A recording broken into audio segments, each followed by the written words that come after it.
right. Good afternoon, good morning, good evening, whatever time of day you're listening to this. And welcome to Overbooked and Underqualified. My name is Liv. My name is Sam. And we are reading, we're going through chapters 53 to what? What do we read to? 53 to... Part 3. 65. Yeah. We did a little extra because I was impatient and I couldn't wait I to needed get to part get to the three. part 3 for sure. That would have sucked. Oh. And it kind of like wraps everything up for us. And nice. then it leaves 150 pages, so it's like a solid... Yeah. So if you've been listening to our other Alchemised episodes, just be sure to check your trigger warnings. Yes. Other than that, we don't have anything too crazy to share. I think we'll just jump right into it because I think this is going to be a little bit longer of an episode. Yeah, I agree. Kick her off. So we're setting the stage here on chapter 53. The Chimera is healing, or Cain is kind of like healing it because basically Bennett only cared about the aesthetics. So Which it's is all so... messed up on the inside. Yeah, he talks about how he didn't cut the ligaments correctly, so they were like parts were just shoved together. So we're going up on the roof, and the Chimera is growling, and Helena's like Scared. backing up. Yeah. She's gonna bite me. And Cain's like down on his hands and knees, like stroking this like leg. They kind of talk about it being like a horse leg with paw endings. Yeah, it's just a hodgepodge. Amalgamation of a shitload of animals. And he has to basically like stretch out the tendons to make them fit every time that she grows. And he's like, she's not growling at you. Like, she'll be nice now once he heals her. Yeah. And then he scratches her behind the ear. I know, like, it made me so sad, like, just the animal cruelty. Oh my gosh, and just, I like, know. them talking about how if I was in pain that much, like, I would be pissed off at everyone, too. Yes, like, they talk about them being... They just understand each other. Yeah, they talk about them being rabid with pain. That's why the chimeras are so mean. But, like, no kidding. Oh. I know, so it was kind of sweet. I just love Cain. I also, like, love Cain an insane amount. I was telling Liv that I think when we finish this book, I'm going to have, like, a heavy book hangover. Yeah. It's going to be really hard to move on. I've just been eating it up. It's so interesting. It's just really, I don't know. This book has blown me away. I agree. Like, and I don't know if it's because my expectations were set, but anyway, on 678, the quote they're kind of talking about how Cain's like, don't go. Like, I have this written down. They don't care about you. Like, don't go. Yeah. And I'm also like, don't go. Please stay. They suck. They suck. And then he says, or she said, you're wrong. You're wrong because I'm part of the universe, a tiny piece, maybe never an important or significant one, but still a piece.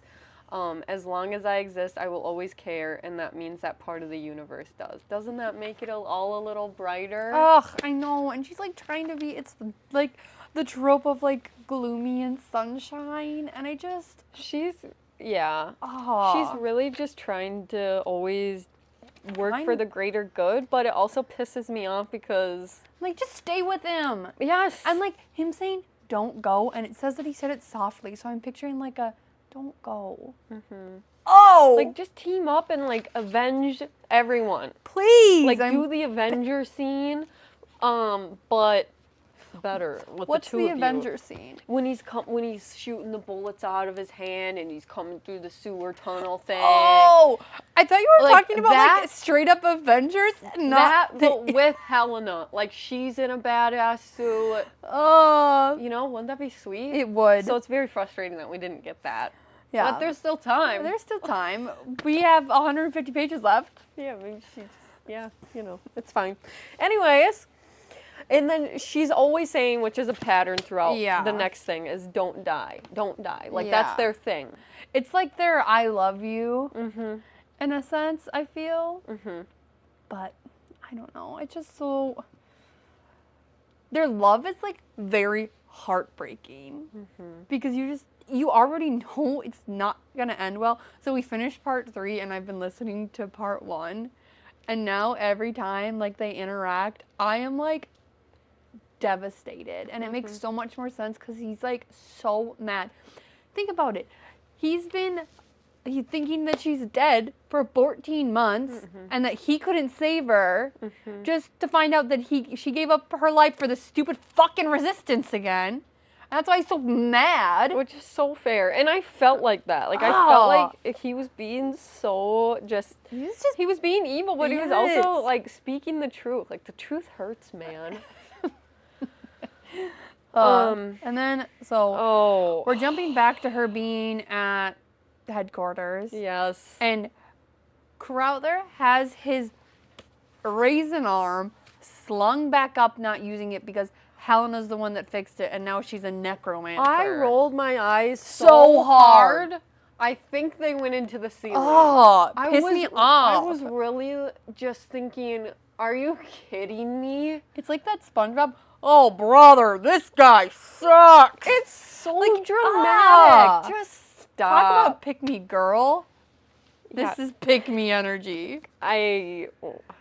Yeah, he's just horrible. And then we find out that freaking Ivy was Purnell's sister. Yeah, so I think that's like botched 5 for me. Oh, because you thought it was Elaine's sister. I thought that it was Elaine's sister. You weren't far off.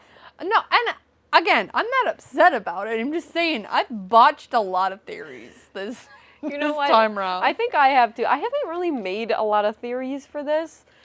I just am along for the ride. So, and my other question here is, so Ivy said that her sister did like the mind work, what we're talking about, and how she already forgot things. So what was so bad that she forgot? Do you think that's something, because you know how when they got attacked and she got pushed down the river, she was saying like, mommy. Yeah, no, I know. Do you think that that's what she forgot? Probably. I just kind of chalked it up to like a bad orphanage's life. Living in the slums. Yeah. Okay. Like just a negative time. And I guess my other thing then too is, okay, if she forgot all these things, what animancer did that to her? Like, what animancer did that to Purnell? Is Ivy an animancer? I don't know. Is Purnell? Do we think that Purnell's alive? No. I know that she got shoved down the river, but later on... I don't think she's alive. Okay. I don't. I think she's dead and gone. She might be like a necrothal. But Okay, when or a she'd be like, lich. by 2 years from now, she'd be like way rotted. Unless they did whatever Cain did to the... We'll get there. Yeah. Anyway, so that was kind of a wild thing. And Crowther treats Ivy like shit. And she gets like super upset that, because... So, setting the scene, Crowther and Helena are talking in her office, and Ivy bursts in, being like, where is she? Where is she? Yeah. And that's when we learn that Purnell's her sister. And Ivy goes to attack Crowther, and he hits her with, like, a wall of flames. And then she's laying on the ground, and he fucking kicks her. And then blames it on her. Yeah, blames it. It's your fault that she knew all of those maps. You showed her how to get through there. Yeah. Oh my gosh, manipulative much? He's horrible. Oh, he is. He's just horrible. And yeah, and that was interesting too, because I was always wondering who the someone was when they were like gathering before the meeting, and Soren and them were all talking, and Purnell's like, somebody told me all this. Someone has explored this already. Oh, before they went? Yeah, I was like, who is that? Because she did claim that Crowther was who told her all of that. Yeah. I didn't connect that too, obviously, but so very that was kind of a interesting. nice connection there for me. And then, so we get to the Wagner prisoner info. Yes, yeah. So he kind of goes into this whole backstory about how he knows Morrow. Yes. And basically, Morrow was a prisoner, and this Wagner was a guard. I guess I didn't realize that Morrow was a prisoner. I think he was. I thought he was experimenting on the prisoners. Well, he was, but I think that's why, like, he was in there. So I guess maybe I read that wrong. was a lot of info there. It was. I assumed that since he was working with Hevgos and Hevgos wanted the immortality and they treat their prisoners like shit, that they were just allowing him to do with whatever he wanted with the low-level prisoners. Okay. Not that he was in prison. Because I felt like this was so long ago. This was before Hevgos became an alliance with them. It was my thought process. Yeah, but I don't know. I'm not confirming anything. I'm here. right there with you. This scene was like hard to track. This was like another info dump. I think the part of that really screwed with me is they have all these levels of this prison. Yes. And it's kind of like a whole life or world inside the prison. And they were also talking about how Hevgos, like, slavery is outlawed, and this was how Hevgos reinvented slavery, and they would enslave entire lines. Like, let's say that your great-great-grandma got imprisoned by them, and they sentenced them with, like, 200 years. That would still span to you, and then you would still be serving for her.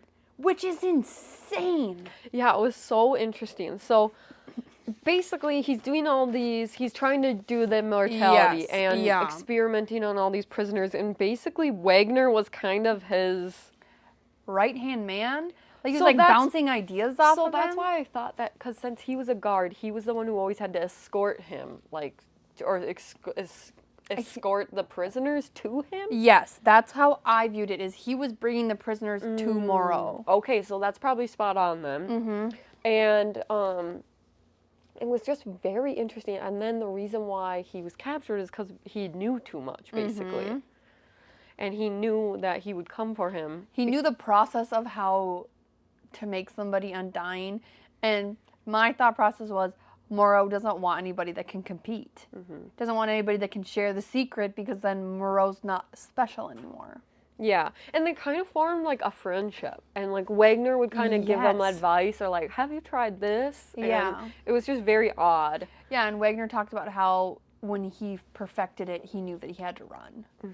Which kind of explains why this Wagner is just not a good person either. 100%. He was bringing prisoners to be slaughtered to Moreau. Yeah. So no surprise that he pushed Purnell down a river. We get the whole, like, sacrificial victims on these 9 points. Yeah, so it takes 8 people to create one undying. And then, so we find out that all of their souls are in his bones. Get trapped, and also get trapped in one body when they make an undying. So my question is that why we think the undying go mad? Because there's 8 other people bonking around in their body and they hear voices? I'm not sure. And the other thing that I thought was super interesting, when nobody knows why all the undying have necromancy. Yes, okay. I thought that was so interesting as well. He like laughed and said, "Oh, ha ha ha, that was an accident. We don't know why that is." So I'm like, does that have something to do with it too? Like, I wonder if it's because there's like, okay, so we talk about how in this book we feel like, well, obviously, whatever magic the body is capable of doing is what is done. So like what's his name? What's the dad's name? Artius, or whatever his name is? Atreus. Is in Crowther's body. He can't use his pyromancy because he doesn't know how. So part of me is like, their power wouldn't be attached to their soul. Because part of me is like, are they radiating so much power that it creates like this necromancy? I don't know. These are all excellent questions. I wonder if they'll be answered for us. I'm very curious. I hope so. It's very confusing. Yeah. And then we kind of move on from this. Yes. And Wagner ends up dead, and in his bones is he's a message. Ripped to pieces. Yeah, a message that says Crowther next. Which honestly, Ivy, fucking fair, girl. Yeah. And 689, oh god. Okay, so this is when she runs into Penny. Okay, yes. Do you have anything before this? We just kind of mentioned that they're stripping Lila of her rank for compromising Luke's safety. And them just kind of talking about how they've always had it out for her because she's a woman. That a woman should not be a paladin.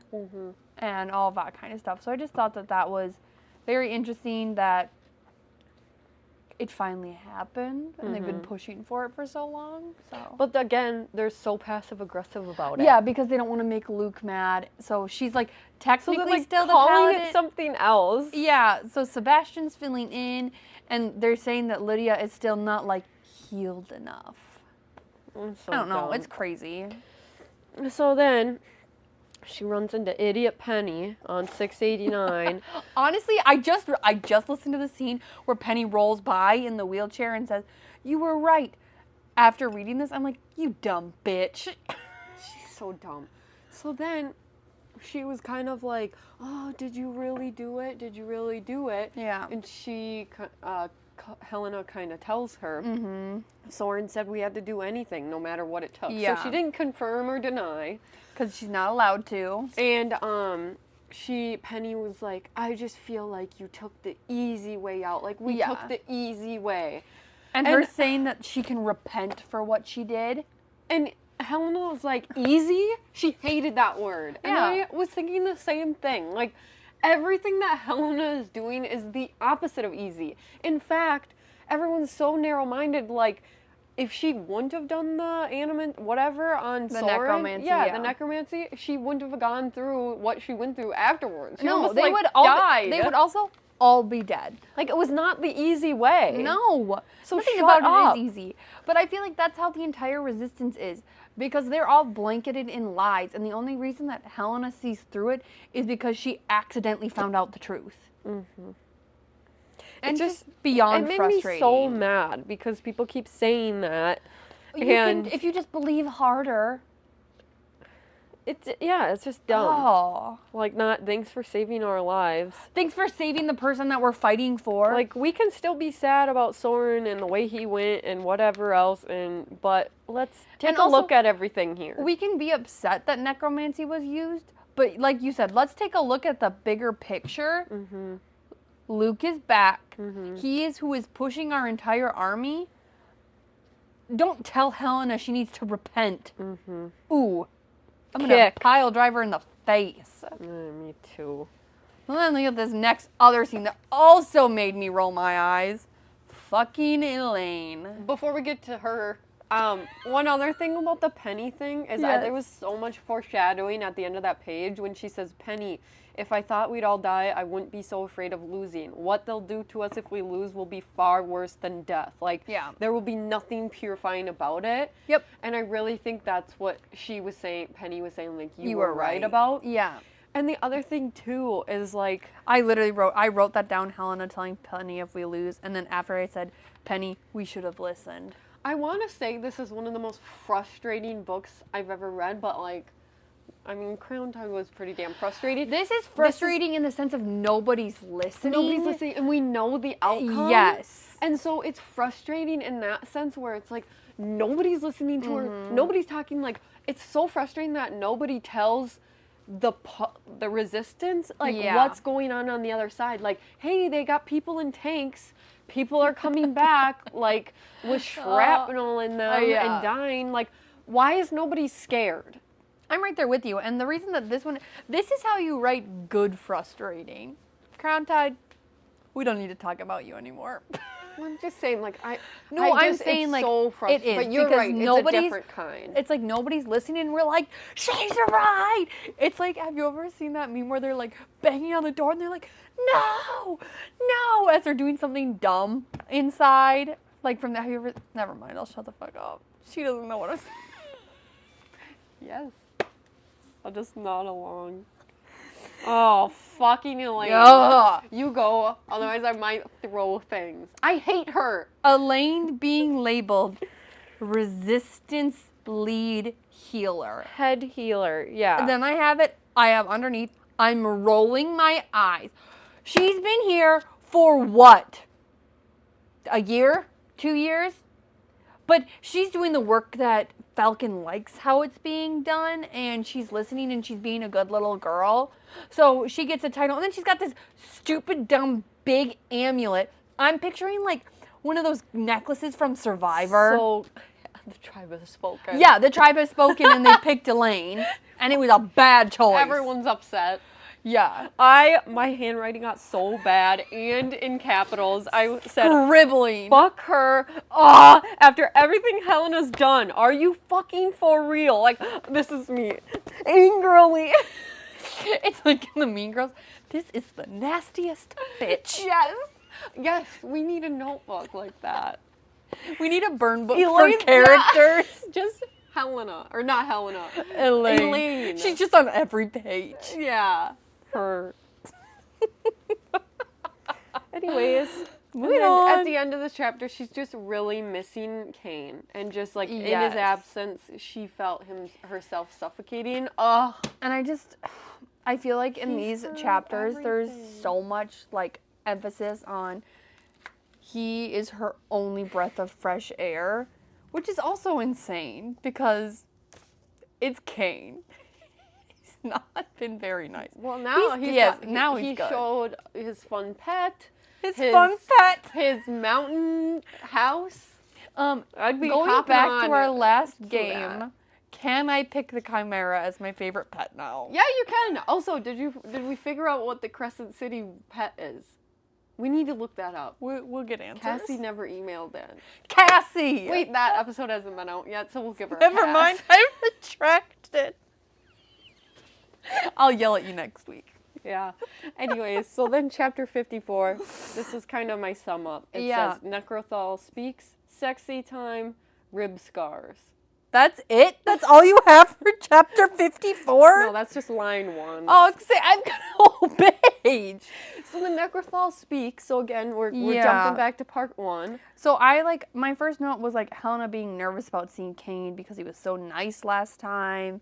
And usually they go like this back and forth game. Mm-hmm. But yeah, so she like is trying to take things from the Necrothal and what did it say? Her last name. Marino. Yeah. Which like that's how I picture it go, Marino. Like, I'd be like, back away, sir. Back away. how do you want Go on, eat it. How do you want it to sound? Marino. That would be better than Marino. Like, he just got done smoking a pack of cigs. Well, his freaking vocal cords are probably rotting out of him. How do you expect the Necrothal to sound? Like Tweety Bird? That would also be acceptable. We're moving on. So Then he brings her in and then he kisses her. she right devours her. Kiki. Yeah, love it. Ah, And then I was putting together the scars because remember you were Yes. really good about picking up on where Yeah. all of her scars are, and I forgot about the rib scars because he's always worried that he healed her wrong. And Yeah. she's checking and whatever, and she's I all know. paranoid. like when they're kissing and she can feel his resonance, like basically scanning her over to make sure that she's okay. Mm-hmm.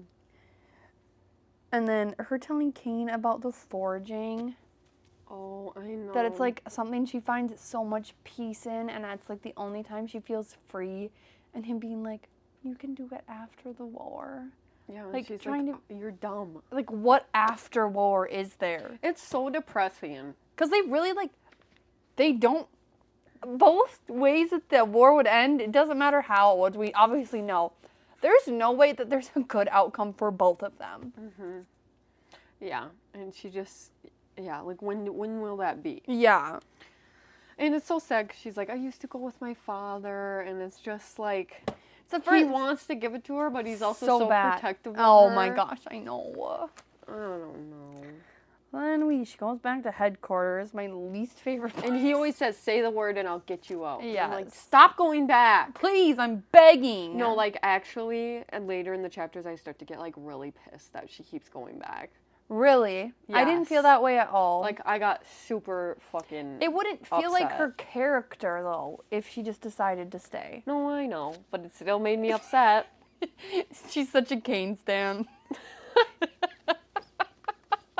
Just stay. She said just stay in that Stay sexy with the pet bed. in the mountain house with the soft sheets and be done. There's no question. And just get boned. Like, you're fine. If Elaine gets sacrificed, then let Who that cares? be.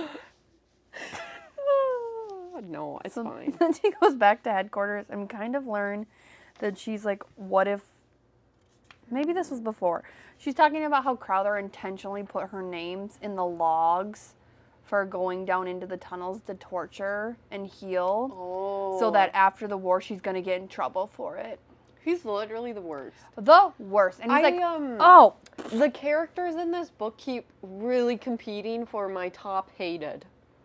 Okay, who's at your top spot Elaine. right Which is so funny because she hasn't even really done anything, but I'm like ultra annoyed by her. I was just going to say, I don't like her at all, but I don't feel like she's intentionally being the worst character ever. She's getting all my hate. But like Crowther, Iva, Falcon. Falcon is horrible. He's like gross. Like he doesn't get mentioned enough, but I know that he's like the cause of the majority of her shit stance on where she is. So he just keeps coming back to me. He's probably number one, but I feel like Crowther does a lot of like sneaky. I agree. I feel like Iva is very upfront about the shitty things she does. She knows that they're shitty, and she knows that Helena knows. That's true. She's like number 4. It's like Crowther and Falcon are going like ee-ah. And Elaine's just floating next to them like in a forever annoyed Bill. She's like, I'm just gonna put the cherry on top, whoever you pick. Exactly. Oh, that is something she would fucking say too. Yeah. Anyways. And then Cain talking about if he could run away. And we get this horrible retelling of how he became undying. And it's horrible. It's horrible. Surprise, surprise. This book does another thing that's horrible. He's suffered so much. Like, in abundance. They both have. They quite literally both have. They don't have anybody except for each other. And then he's talking about how he had to kill all of his servants. So I don't think that he kills them. I think that they all died to make him undying. And him hearing them screaming inside of himself. Mm-hmm. And then he says, and she goes, can you still hear that? And he says, it's quieter now. I cried. I cried when I read that. It's so sad. And then he's talking about his his mom's lady's maid, Dave. He said he's known since he was a kid. And then I said, part 1 weirdo? Yes.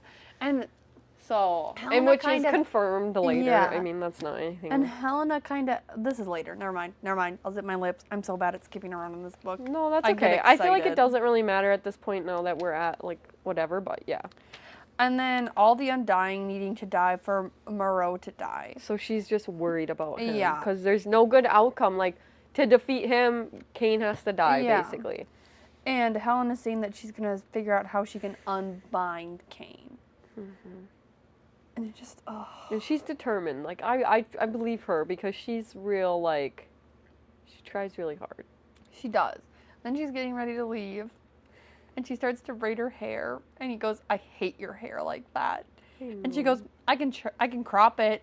And he, like, looks at her with disgust. And this is, like, one of the few moments where I'm like, you guys are acting like a normal couple here. Mm-hmm. And it's just so wholesome. And I just want it to be all this moments. Can I actually just get a whole book where it's just them laying in bed together? I don't need the other stuff anymore. I know. I don't want it, actually. It's heartbreaking. Then he gives her more daggers, and he says, always call me and I'll come. And then it just reminds me of when she was saying, like, Farron always comes for me. Yes, in the first part. Farron always comes for me. So she just knows. Like, she knows in her soul that he will always come for her. And I just... So then chapter 55 begins. Cain calls her often, and he's, like, obsessively worrying all the time. And then, again, he says, I'm always going to take care of you. Which just reminded me of fucking part 1 when she said, do I know you? And he said, I'm in charge of your care. So devastating. And it makes part 1 so much worse. Like, rip my heart out. It makes it worse, but better. Like, in a cool way. Yes, it makes it better for Helena, worse for Cain. Mm-hmm. 100%. And in the entire first part of the book, she's only calling him Farron. And, like, I didn't realize how much that would affect me after reading part 1. Yeah. Being like, that's not his name. I know. Stop calling him that. It's so upsetting. And she's kind of constantly healing him from war stuff. Yes. He keeps coming back just And her bribing him so she can heal him, and it's just her kissing him. Yeah, it's so good. Oh, it's so, like, I just feel like the end of chapter 54 and the start of this chapter, we just got, like, this, like, breath of fresh air for 5 seconds of them just taking care of each other. And then I loved this part from Helena. Like, I love her and I love her character when she says, "Tell me about your mother, I'll help you carry it." I know. I just feel like that is one of the most kindest things you could do for a partner. I know. Helping, like, carry their trauma. And just being like, let's address it, like, I'm here, like, I'll take it on with you. I'll listen, I'll support you when you need support. Like, it's just... I just loved that because he hasn't ever had anybody to do that for him. I know. And then we get more of, like, him. He's, like, and you can tell that he's, like, spiraling a touch, and it's his array. His, like, kind of freaking him out, and him mouthing the words after she... So, like, he said, "I'll protect you, I'll take care of you." And he's just, like, continuously saying this. And she's, like, basically being like, "Shh, it's fine. Like, I'm here." And then he's laying on her chest, and she can feel him mouthing the words. That, like, that made me feel, like, really emotional because I'm like, it's so compulsive for him now, and he's so panicked about it and that he's not going to be able to continuously do it. Oh, I know. And then on 704, he's just so upset. Like, he just kept saying, like, "Why not? Haven't you done enough for them? They sold you. What if I'd whatever?" And all this stuff. And he's just so pissed. Like, he's so mad that she keeps going back. And I feel like it's so fair, but I also, like, understand. I wrote, like, on here, it was like, just run away together. They literally don't care about you. But then I also understand that, like, she would get crushed under the guilt of leaving people behind. And Cain can't run away even if he wanted to. Like, there's so much holding them back. And then we get to the next kind of area, whatever, and Luke requested her to stay away from him and Lila. Yeah. Which I thought was such an eye roll. I agree. It was really annoying. I just, like, quit. Like, get off your fucking high horse. I know. You know that she's the only one that's capable of taking care of you. And then the next time she sees Cain, do you have anything else? I don't. Well, I do, but yeah, go. So next time she sees Cain, she talks about he's, like, eroding under the pressure. I really did not like that. Because I'm just picturing him, like, barren. And he's got pressure from, I would assume, all sides. Taking care of Crowther's orders. Taking care of the High Necromancer's orders. Trying to keep her safe. Like, can you imagine? It's a lot. A lot. And then on 706, I thought this was so interesting because she was saying, like, talking about how if the Nullium was encased in ceramic and put on your wrist, I'm like, oh my gosh, she invented the fucking manacles she has on. I said she created her own cuffs. That's insane. But then my other thing was, Shishio gave her like a, like, holy shit look. But she didn't tell anybody about those, so Shishio had to. So part of me's like, sir. Well, he was the spy. Okay, I asked, do we think that Shishio is the spy? Well, we knew that from part 1. See, I don't know if I think he's the spy. I feel like it's a circumstantial thing. I don't think he's there to spy. I think that he was truly there for a refugee work, and, like, he just did not want to be a part of what was at home. Because think about the shock that he had when they found the Nullium. I don't know. I don't think that he was intentional spy, if that makes sense. Okay. Yeah, because when they introduced him in part 1, well, you just listened to it, and they kind of said, "This is the traitor." And she's like, "Well, who is the traitor? Who is the traitor? I don't recognize him." So, like... Shishio says that he recognizes her, and but he's, like, really vague about it. He never says that he doesn't recognize her. He goes, I hear her, she said that. Yeah. Sorry. And, like, he was like, I think she was a healer. But I worked in metals, so, like, I never worked with her. Exactly. So that's why I don't think that he's, like, an intentional spy, because otherwise he'd been like, yeah, this bitch. Like, you know what I mean? Especially when the high necromancer is in the room with him. I don't think it was intentional. I'm keeping high hopes for my boy Shishi. I think he hopped sides. I think that he developed feelings for her, and that's why he Romantic said feelings? no, Or just like friendship feelings? And I think that's what we'll get to later. Okay. When they had that conversation. Yeah, I know what you're talking about. Yeah. So.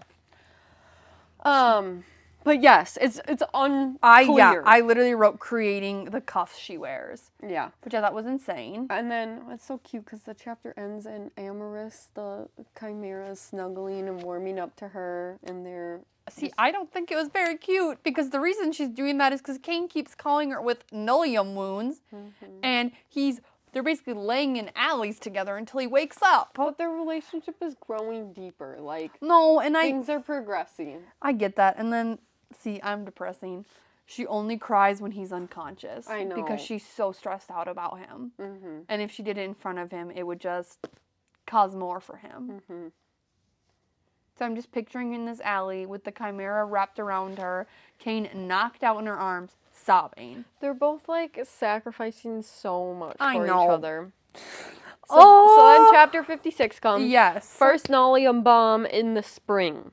Yes. Which is crazy. I'm like, how did they put these together? I don't understand how they're working with it and not having the effects. You know what I'm saying?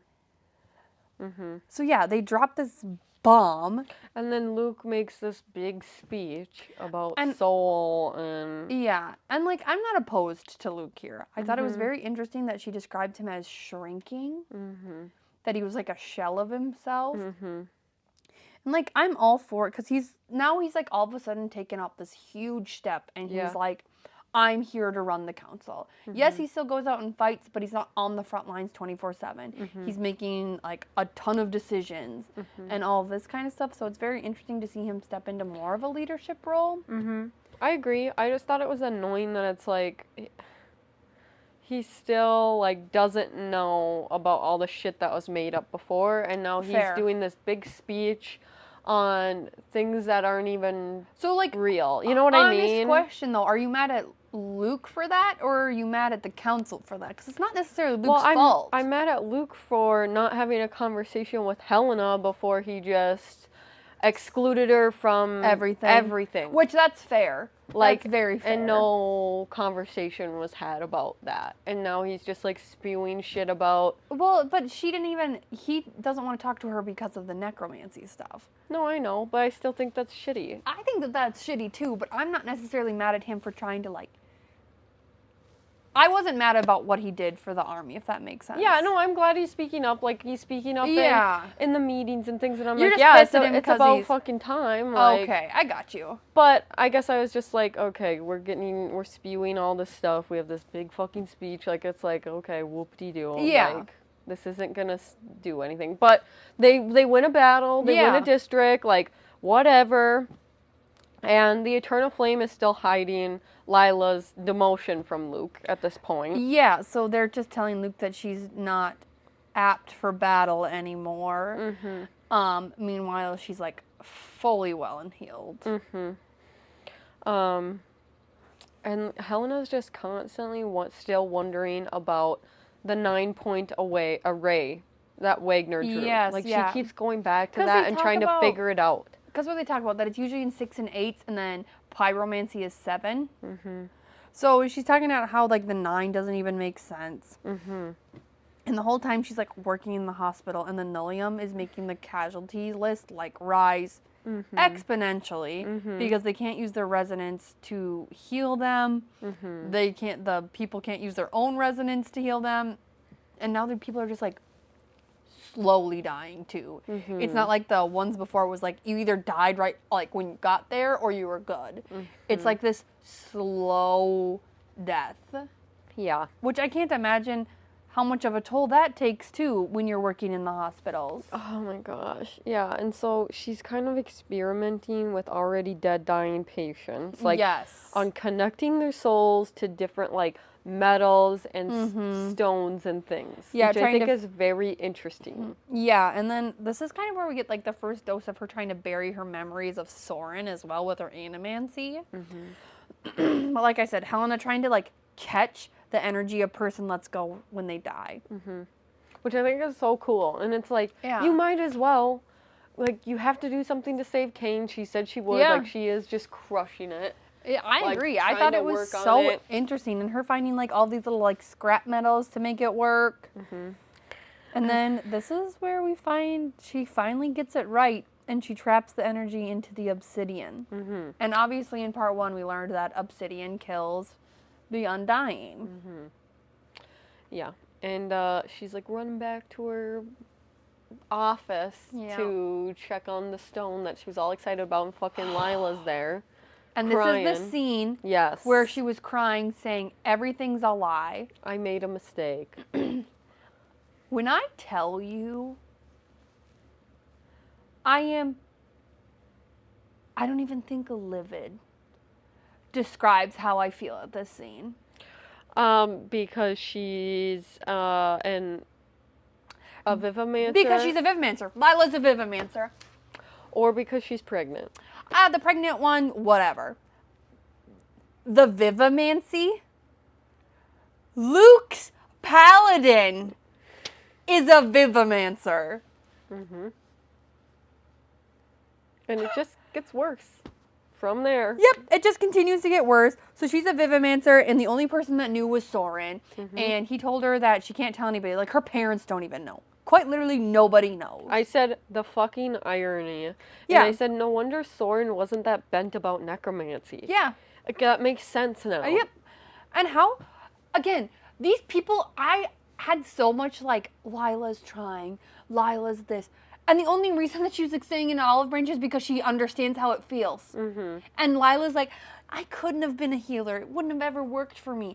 All I know how to do is fight. Fuck you. She was so like. And her the expecting next like Helena. The few next chapters, it's a lot of like, I just can't with her. No, and she's like expecting Helena to be like, don't worry, like, I totally understand, I'll take care of you. Instead, like, Helena feels betrayed. And then, at first, Helena's Like, you've been letting me just suffer. By myself. Yeah. And then We've Helena's, been fucking roommates. yes. You've watched me struggle, and you've watched me be treated like shit because I'm a Vivamancer. And you are the exact same thing, you just kept yours a secret. And then Helena's like, okay, well, like, I'm glad you came to me. If it's early enough, we can figure this out. Like, and she's like, well, I kind of want to keep it. And Helena's just, like, taken aback because she's like, it's war. and also, like, you're one of our best fighters. And she also, and then Lila talks about how she has a chance to be the first woman commander of her own, like, army, essentially. Not army, like, what do they call them? Yeah, I know what Like the you're talking groups about. Yeah. to go out. And she's Battle an on amazing, or whatever, and she's an battalion. amazing fighter, and she could totally potentially have changed some of these outcomes if she had gone out there. And this pissed me off. Talking about how instead of a violation of her vows that nearly led to clemency, it becomes a love story because she has a baby with Luke. So it's almost like trying to save her reputation. I know. I was so unimpressed. Honestly, I wasn't as mad.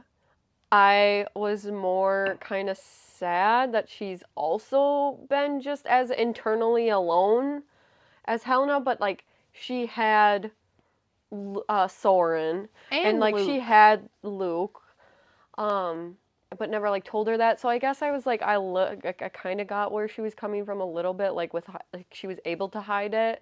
And I get And that. it's like the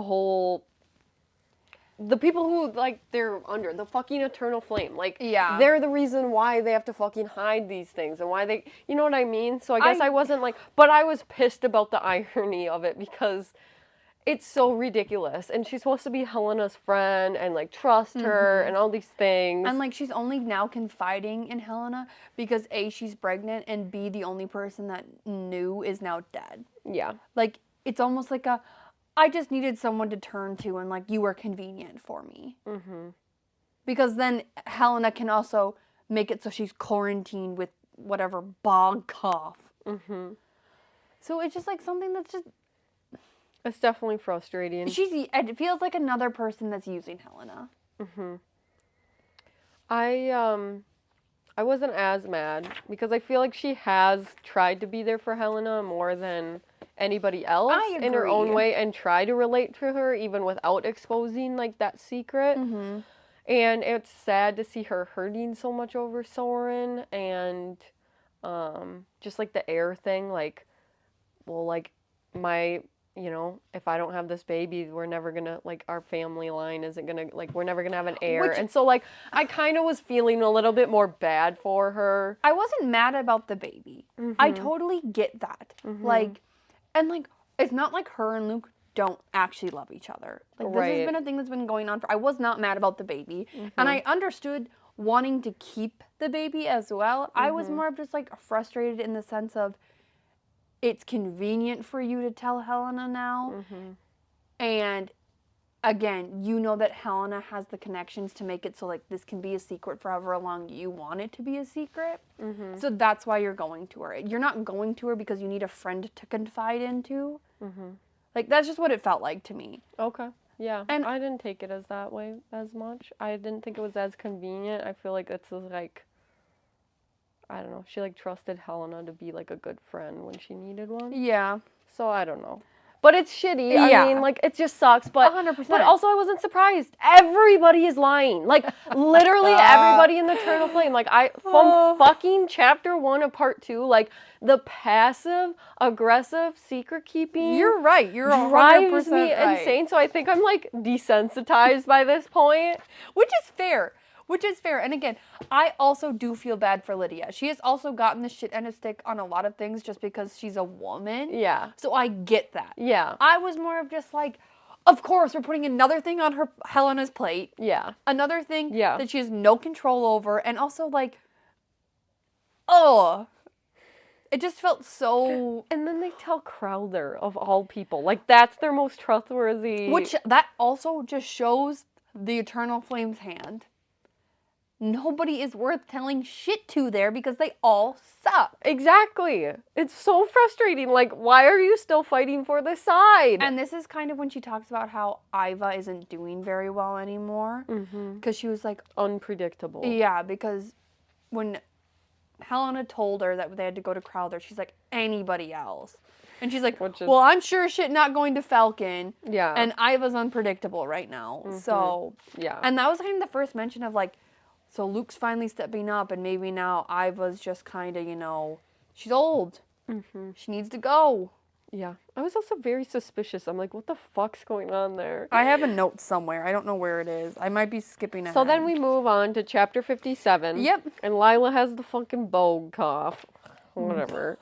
But it makes me think of boogers. The booger cough.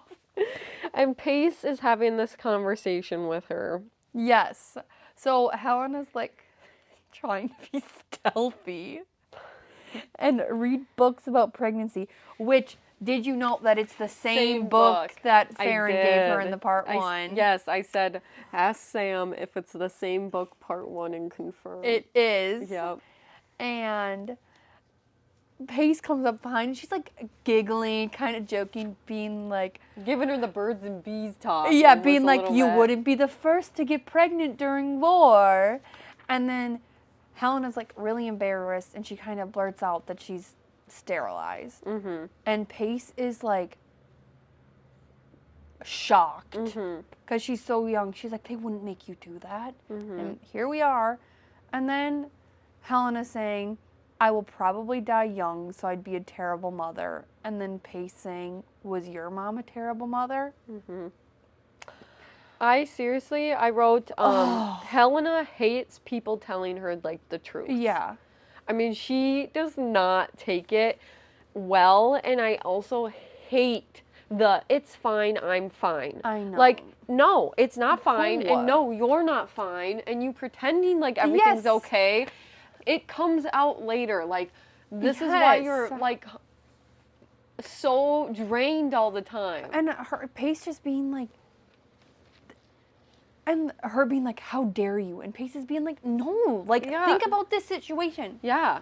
Like, think about this honestly. Like, You she haven't gets had so time to mad. make these choices for yourself. Yes. You were 16 when they sterilized you. Yeah, it's like Helena has this like one way Oh. of thinking and like one thing, and Yes. that's just her dedication and loyalty to this eternal flame. But she's not thinking No, of her She just is future. assuming that she just thinks so little of herself Yes. because everyone's just stomped all over herself, and it just sucks.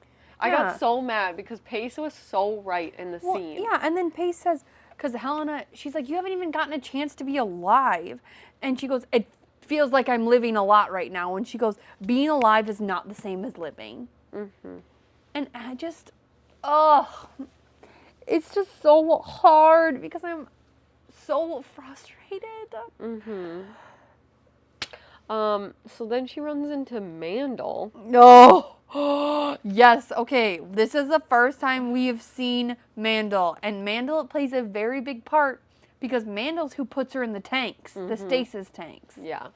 So this is the first time we get like a glance from her. Mm-hmm. This is also a side note. Did we ever see Grace? No. And I looked. Well, I didn't look back, but I tried to look back and find who the 4 healers were, and I don't think that she was one of them. Grace, I'm obviously re-listening. Grace said that she was an orderly in the hospital, and I don't remember hearing about her. Maybe we just missed it because there's so much going on. Or maybe she just was that insignificant. Yeah. I don't know. But yeah, so Mandel... So we get some backstory, and like she knows Crowther. It's because Crowther stopped at one, because they talked about prior how Mandel was in an orphanage and all this stuff, and that's how she knew Crowther. Crowther would come and like pick up. This was really gross. So, I got so upset here. yeah, this is really gross. When he says, oh yeah, we know each other, whatever, Mandel's saying, always brought a pet along, someone with a long leash we could aspire to become like as long as we do anything. And that word's italicized. Yep. He asked, I'm surprised though, they're usually younger. Yep. He's disgusting. Everybody in this book is. And that also furthers my worry for Kane in the past chapter. 100%. You're probably right. You are probably right. I hope not, and it's all speculation. We probably won't ever get an answer, but he's so Gross. fucking, it's so frustrating because we're supposed to hate Mandel. I kind of understand where the fuck she's coming from. Yeah, and she's a little girl in an orphanage aspiring to be this pet. That's her goal in life. That's the greatest thing that she is being told she can achieve because she's a vivomancer, a necromancer, whatever. Is being Crowther's pet. So then, this is kind of where Helena starts doing, what is it? Transmutation? No. Transference. Starts doing transference for the first time. And this is like the first time she uses this, trying to like pull information from Mandel. Was this the first time? Or she yeah. So she's kind of learning how to do this process that Kane taught her. And they leave, and her and Crowther are walking out, and Crowther says, you'll make a good replacement for Ivy. So nonchalant, so it's just, And when she was looking through Mandel's mind and like seeing the tanks being prepared, and this young boy, Helena had to get out of her mind because it was so gross. Horrific. Yeah. I am not here for that. No. It is so scary, and it's so annoying that we still just have the Eternal Flame being like, oh, you're taking the easy way out, and like, let's celebrate every time we have one little win, because like, Soul will provide. Like, you guys are being so blind. They're quite literally prepping tanks to put your bodies in to use you later for. Because they know that they're going to win. And Mandel's just really jaded by her past, which makes sense. Yeah. And she calls Helena the traitor. Yeah. Because she's like, you are a vivomancer, and you're okay with them treating us like crap. Yeah. Which honestly, like, is fair. That's the thing. There are points on both sides that make sense, but both sides are horrible. Horrible. Reading a book like this is like infuriating on It a is! whole level because you It's don't want totally- anybody to win. It's past frustrating. It's Yeah. infuriating. That's the word. Oh. So then chapter 58, Luke's actually leading and speaking up. Yeah. And Eternal Flame is, of course, unhappy about that. Yeah, because he's Not a puppet anymore. And there's a ton of, like, unrest now with, like, kind of just the people in the city. Yeah, it sounds like they're kind of unhappy about being taken back by the resistance because even the cities know that the Undying are going to win. So the moment that the resistance is in their city, they don't want to be labeled as like empathizers, sympathizers for the resistance. Yeah, so they're like scared. So now the resistance is having to worry about attacks from straight up citizens and the Undying. And there's a ton more Nullium deaths. Yes. The Undying is getting a lot better about the Nullium stuff. Yeah, they're like figuring out how to use it very tactfully. And then on 729, Helena just kind of breaks down and basically tells Cain everything. I think I have the same thing written. I have something written down about this too. Go. So the saving one person one way just for them to die another. Farron says this to her in part 1. And again, it's just so like, part of me is now like thinking back and forth. I'm like, was he saying these things to try and trigger her memories coming I think back? he was. Yes. I was gonna say the same thing. Ah, because he's like quoting her. It's more upsetting. It is for him. because he's like trying to extend this olive branch and this hand of being like, come back to me, and she's just like, you're evil. Yeah. And he's just saying, you can't save everyone. Yes. Stop. No. And then she made him armor. I know. Which also is a part 1 reference. Remember when she's like, what the fuck do you have on? Why are have you this, like, always wearing something? You have this, like, armor on. And he's like, you dumb bitch. You fucking You made it for me because we're in love. I would be so dumb. I'd be like, if you don't remember, I'm leaving. Yeah, like, I don't understand how Farron, like, he has one breaking point in part 1. And he's drunk. Me, I'd be like, hello? Yeah. Hello? So you don't love me anymore? And she'd be like, no, I don't. What are you talking about? So then we have this crazy breakthrough from the Undying where they said they have a Nullium airborne dust bomb. Yes. Which is insane. Oh my gosh. So then they're breathing it in, and they're like, we don't know how, like, they don't. Everybody's panicking because nobody's been prepared. And also, like, they're like, it takes us forever to get it out of your bloodstream. What's it like when it gets in your lungs? Okay. Elaine. So this bomb gets set off, right? Helena's like, oh shit, like this is really bad. Shit. Elena, I said, Elaine, you dumb fucking idiot. She says this, and I quote, why does it matter if it's in the air? And Helena looks at her and says, because we breathe it in and we don't have our power anymore. She's so I said, and this is dumb. the dumbass they put in charge. This is their head leader, head healer. Yeah. Why does it matter? I wanted to choke her. She is just like so dumb. She's the... You know, I'm picturing her as like the stereotypical blonde, like smacking on really big bubble gum, like blowing bubbles. Well, why does it matter? You're in charge of healing Luke? You? Yeah. Helena's literally looking at her like, you're joking, right? Like, shut up. Oh my god. So then she gets like presented with these papers. Hell, we're moving on because we quite literally cannot. Helena gets presented with these papers being like, and this random man being like, where have you been? And she's like, what are you talking about? They're like, well, you're the leader of Nullium recovery. And she's like, what are you talking about? And then he shoves these papers in her face that are signed off by Falcon. But I'm also like, I'm freaking out. The hair on the back of my neck stood up. I'm like, this is not, something is wrong. Yes, I was like, who is this random man coming to take you? I feel like it's probably pretty decent knowledge that who her manager is. Mm-hmm. So I'm like, this man is not taking you somewhere good. So then part of me too was like, do you remember when they said Mateus is in charge of your punishment? We never knew what her punishment was for the sword thing. So I'm like, oh shit, is he trying to like punish her for something right now and send her into the thick of it? Like, I just do not trust that guy. I'm just scared at this point. I get it too. So she gets like brought to this outpost, and like it kind of makes you start thinking about how her dad died. She starts thinking about how her dad died, and it's this whole thing. And then Althorn, is that how you would say that? Mm-hmm. Althorn is there helping, and he's kind of like, Morno, why are you here?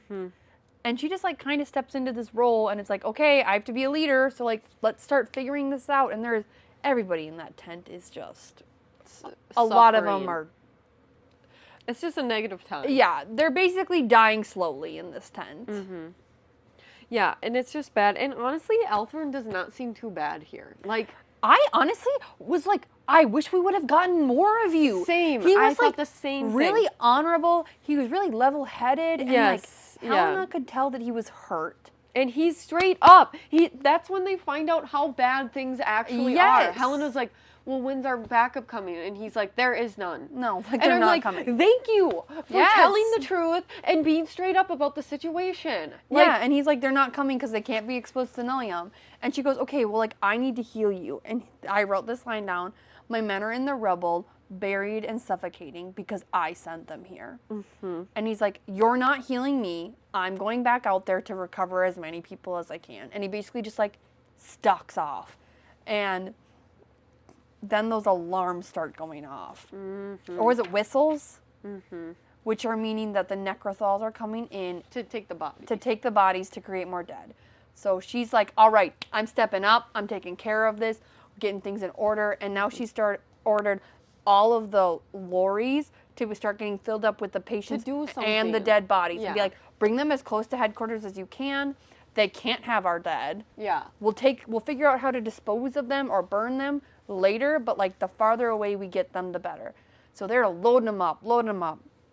And then it's just her and one other medic. And he's like, I'll stay back with you, which is like, it's not, it's so fucked up.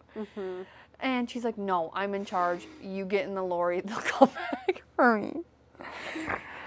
So then he finally gets in the lorry, and she's like there with what? There's like 5 patients that are like, they're basically just waiting for them to die. And why am I wanting to giggle? It's not funny. This lorry starts to drive off, and then another lorry's coming, and it's like just crashes, swerving, and a bomb goes off. I think it's because I'm thinking of the Plants vs. Zombies driving the lorry.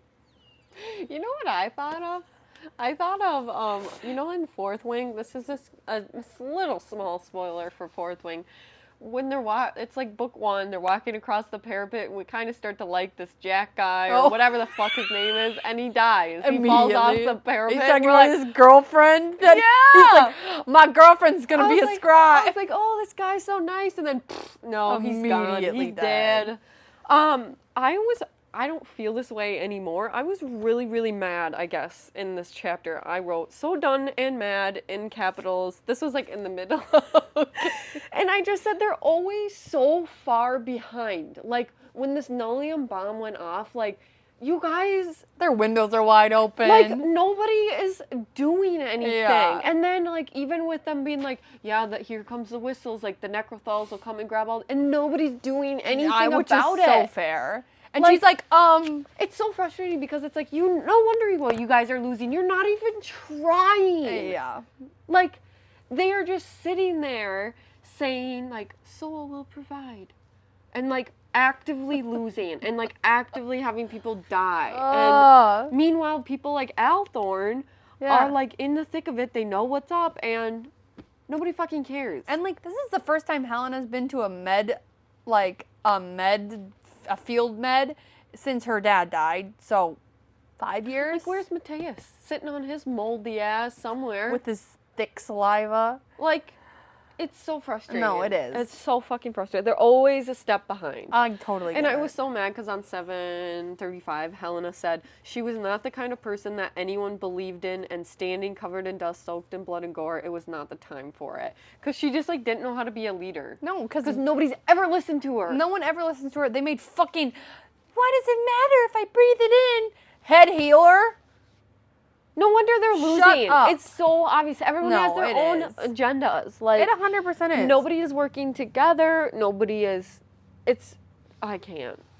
So then, do you have anything left for chapter No, I'm on 58? chapter 59. She's mad, guys. Look at her. She's boiling. We're in Junius now. Junior. So she wakes up and there is a piece of metal buried in her chest. Mm-hmm. And she's like, crawling, like gets up and like forces herself to start walking to the tent to try and figure out like what to do next. And then one of the soldiers like grabs her and is like, Mom? Mm-hmm. Mom? Mm-hmm. And he goes, Mom, sorry, I forgot to say goodbye.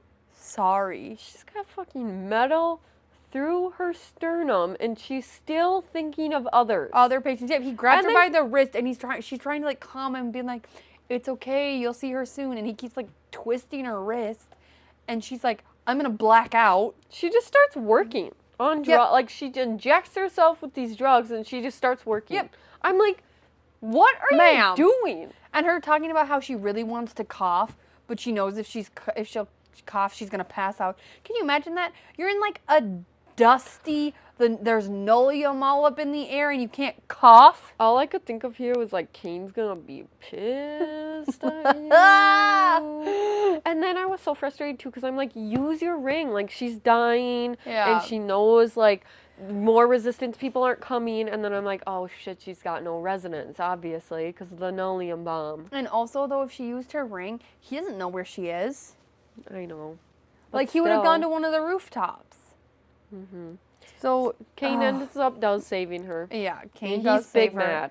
Yeah, Kane's saving her and freaking out. He's big mad. And she wakes up and she was at Spirefeld. So you were right. She has been there before. Oh, okay. So I guess I did make some predictions. Yeah, that she's been there before. Yeah. That was very interesting. What do we have here? I put. So Kane like Oh yes. freaks out. 7:44 when it was a part 1 thing when Mm-hmm. he says, "If you die, I will kill every single one of them." Talking about the resistance Yeah. and the hold fast. Which like it's a really horrible thing to say, but also like No, it's not horrible. I'm mad. let's like do it anyway. Yeah. And he's like acting, and on part 1, he's kind of acting on that promise. Yeah. Like, he fucking told her. He did. He told her. And he's got a point. Yeah. And then he basically, she starts freaking out, and he's just like, just live, Helena. Just live. That's Yeah. all I'm asking you. It's not It's that not hard. Stop sacrificing yourself for people that don't care. It's so frustrating. And then this is where we meet Davies. Yeah, the creepy lady at Country Estate. So this was the Necrothal that Kane keeps, and it was his mom's lady maid, and he reanimated her 7 years ago, and there's like no decay. Mm-hmm. I'm picturing this person as like obviously like a doll, but like stuffed with like paper or straw, the way that she was describing her, just like really dry. Mm-hmm. Dry. Yeah, I don't know. She's just a regular ass lady in her head, but like maybe a few scratches on her face and very pale. And Helena kind of asks, when you reanimated them, do you think that you put a little bit of their souls back in them? And I was really curious about that. Are you asking? So I was wondering if this. Remember when he was saying like when she was talking about Soren, like, have you ever done this? And he said something similar once a long time ago. So is she the someone? I think so. I think the butler is too, because he did all of them. No, he just did 2. Was it the butler in? Yeah, because remember they Okay. didn't have any servants. Yes. And Aurelia's mad. They stinky. And then do you remember? Was it Davies the one that was when she accidentally got into the array room the where his mom was tortured, and she was Yes. mouthing Cain, Cain, Yes. Cain, and like that's obviously where she probably. Yeah, died. So is that? Maybe why she was so uncomfortable being in there. Yeah, I don't know. That just was Yeah. weird when she was like, remember, she was like, Yeah. Don't do that. I don't like it. it was scary. And then, so they kind of get into a fight, and Cain lashes out and says that everybody he kills is because of her.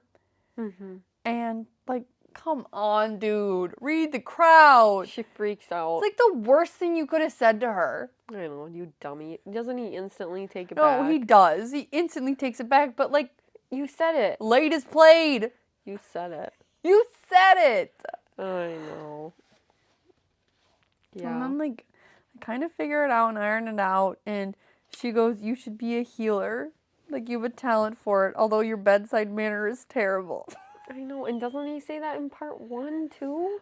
I'm I'm pretty sure he does, or they do. Like all of this is coming back around. It's so devastating. And it's in, like, the same room. Yes, it's so devastating. So then we kind of find out more information now. Like we find out that the resistance is losing. Oh, surprise, surprise! Althorn's dead, which is Yeah. so like It is. I'm like, damn. and the High Necromancer retook the port, so they're like fucked. There's nothing. Like, they're quite literally getting boxed in. There's oh my god, and it's so sad because then they're talking again, Helena and Cain. And when he says, like, I mean it, I won't kill them, but I will be done. You are my terms of service. The contract is void if you die. Like, and then he says, when he just says, if you die, I'm done. I won't continue this. I'm tired. Yeah. Like, it's just so sad. They're both just so worn They're out. both beat to shit. They are, which I can't imagine. And I'd I be one just- day of this and I'd be done. Like, I got a scratch. I would definitely catch the bone cough for sure. In the You definitely would. I'd be out from that. Guys, she got hand, foot, and mouth as an adult. She would It's very contagious. she would 100% get the bug cough. Yeah, I wouldn't even get a chance to do anything. She would have died before the resistance even started. Exactly.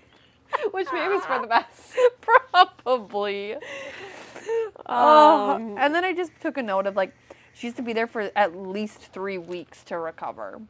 And I'm kind of like, what does that look like back at headquarters? Like, where are they saying she is? I don't know. Elaine's probably making Oh some my shit god. up. She breathed in the Nellium and she thought that that was something that was fine. What a dumb bitch. So then we get chapter 20 and Chapter 20. I mean 60. I was just making sure you're paying. Yeah, it's keeping me on my toes. Oh, so she has her scar down her chest. I have something before that. Okay. Them talking about opening their practice together. Oh, And, like, yeah. They're just, like, daydreaming together. About like a life. Yes, and what it could be like, and her being like, well, my parents did it together, and we can do it somewhere, like, with an open view. And I just was, like, gutting me. It was gutting me. Because he's married now. Like, he's married. Murder me.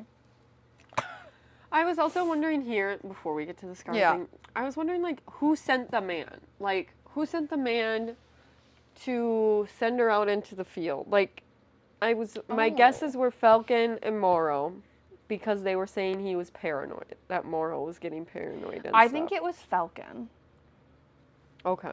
Yeah. Because I think this was, like, a way to just punish her. Put her somewhere that he probably knows is triggering. I guarantee he knows the story of her dad. Well, we know who does it. Yeah, we know. Okay, we'll get to it. But those were my guesses. And then we have the scar down her chest, so that was a check mark on Yes. like another scar. And when Helena says, I think your scars are prettier than mine. You know, when he said, I have a better healer. I was also giggling at her teasing Cain about the furniture in the room, and he goes, this is my room. I know! It's funny. Like, some of these scenes are actually really fucking And her being like, hilarious. oh. Never mind, I Yeah. really like it. Yeah, she's like, I just assumed that your room would be bigger. I know, it's so funny. Yeah, and then they kind of have an interesting Luke convo on page 756. Yeah. So talking about how Moreau wanting Luke for something else, not death. He wants him alive. And Yeah. and Farron basically says he would have been killed already if... Yeah, he would have been, Like, it's not hard to kill him. We just, you know... it would have been done, so I don't like, know. what's going on kind of thing. Yeah, they're both confusion telling about that. When that happened, I was kind of like, obviously jumping back to when they rescued him and his organs were all out and they were all black, and I literally wrote, do we think that like there's something else going on? Do we think that he's a lich? Yeah, I don't know. But Helena checked him for talisman. Oh, I know. So I don't fucking know. At this point I was starting to be like, what's going on? I know, getting nervous. Yes. And then she declares that she loves him to herself. She doesn't tell him. Mm-hmm. And then she goes back after 3 weeks of there, and she surprise. gets put in a fucking holding cell. Yep. And I just got so mad because he begged her and begged her and begged her to stay, and she went, and then that's how they treat her. No. They gotta make sure she's not a lich. So dumb. It is.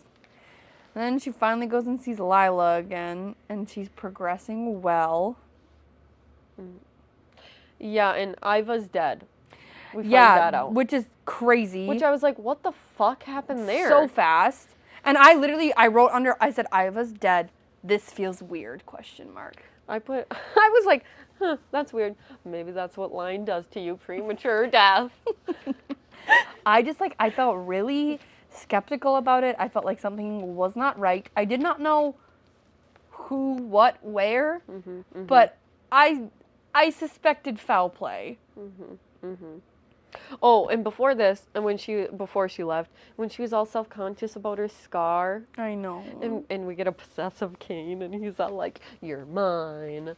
I love your scar." Not those exact words, but basically. Well, and like He's Cain, so nice. and like her thinking like Cain might not want somebody with the scars from the war after this. He might want to forget. Which makes sense. It does.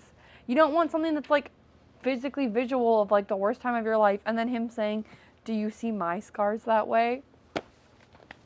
I know. Put her in her place. Put her in her place. She's good. Yeah, and then Lila was like devastated about Helena's death. Yeah, she's like, "I thought you were dead." Not Luke. Luke doesn't give a shit. No. And I said, well, WTF? Still not even a convo. What the hell's going on with her? I was really like starting to be like, what the fuck? Yeah, like you won't even have one conversation like with someone that you've been best friends with. You're over like pretty damn near half your life at this point. Yeah. And then on 762 they were saying like there was this bomb or whatever and all of Crowther's fucking people. Yeah, in the like they said they were all presumed dead, but prisoners. it was impossible to verify. And I'm like that feels sketchy. That felt really sketchy. And we know that fucking Mandel escaped. We know that we know that Eric Lancaster is alive, escaped, right? Because he he's there in part 1. So I'm like, you dumbasses. Also, like, you're telling me Crowther didn't want to dig farther into that and figure out if they got away? They're just. This doesn't feel like his character. Nobody is caring. Like they're doing such dumb things. It's like they get a checklist and like, I did half of them. We're good. Yes. Like, do you guys? Do you guys even want to win? Like, it doesn't seem. It doesn't. It does not. I'm right there with you. You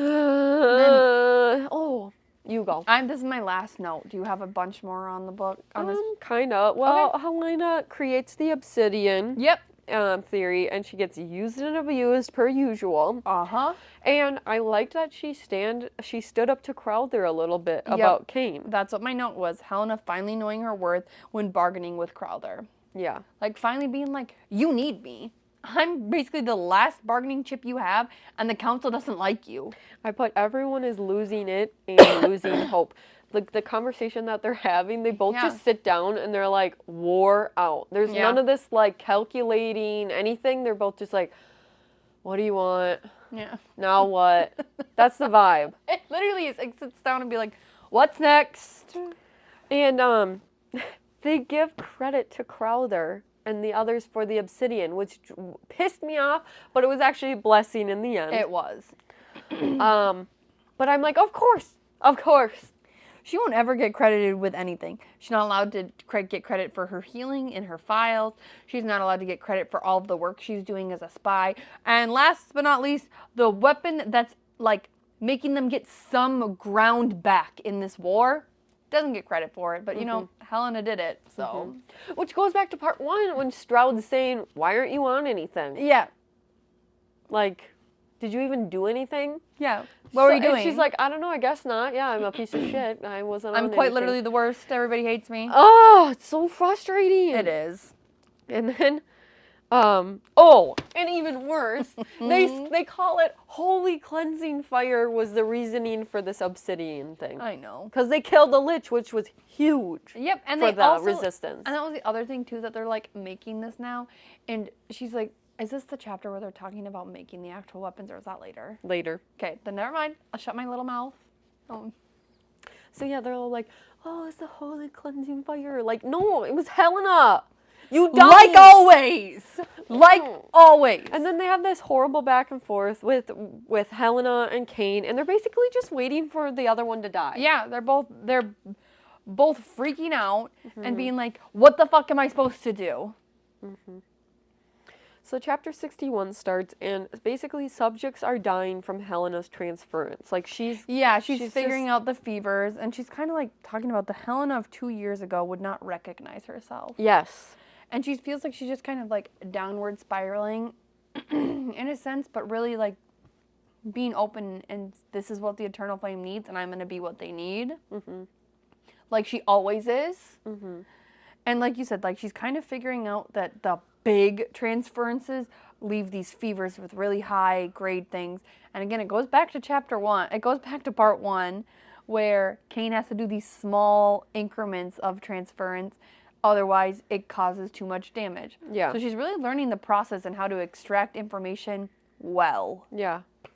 And she's like honing it. She basically wants to fix Titus. She's like, I can do Yes. it. I feel like whatever. And Crowther's like, I don't give a shit. One less mouth to feed.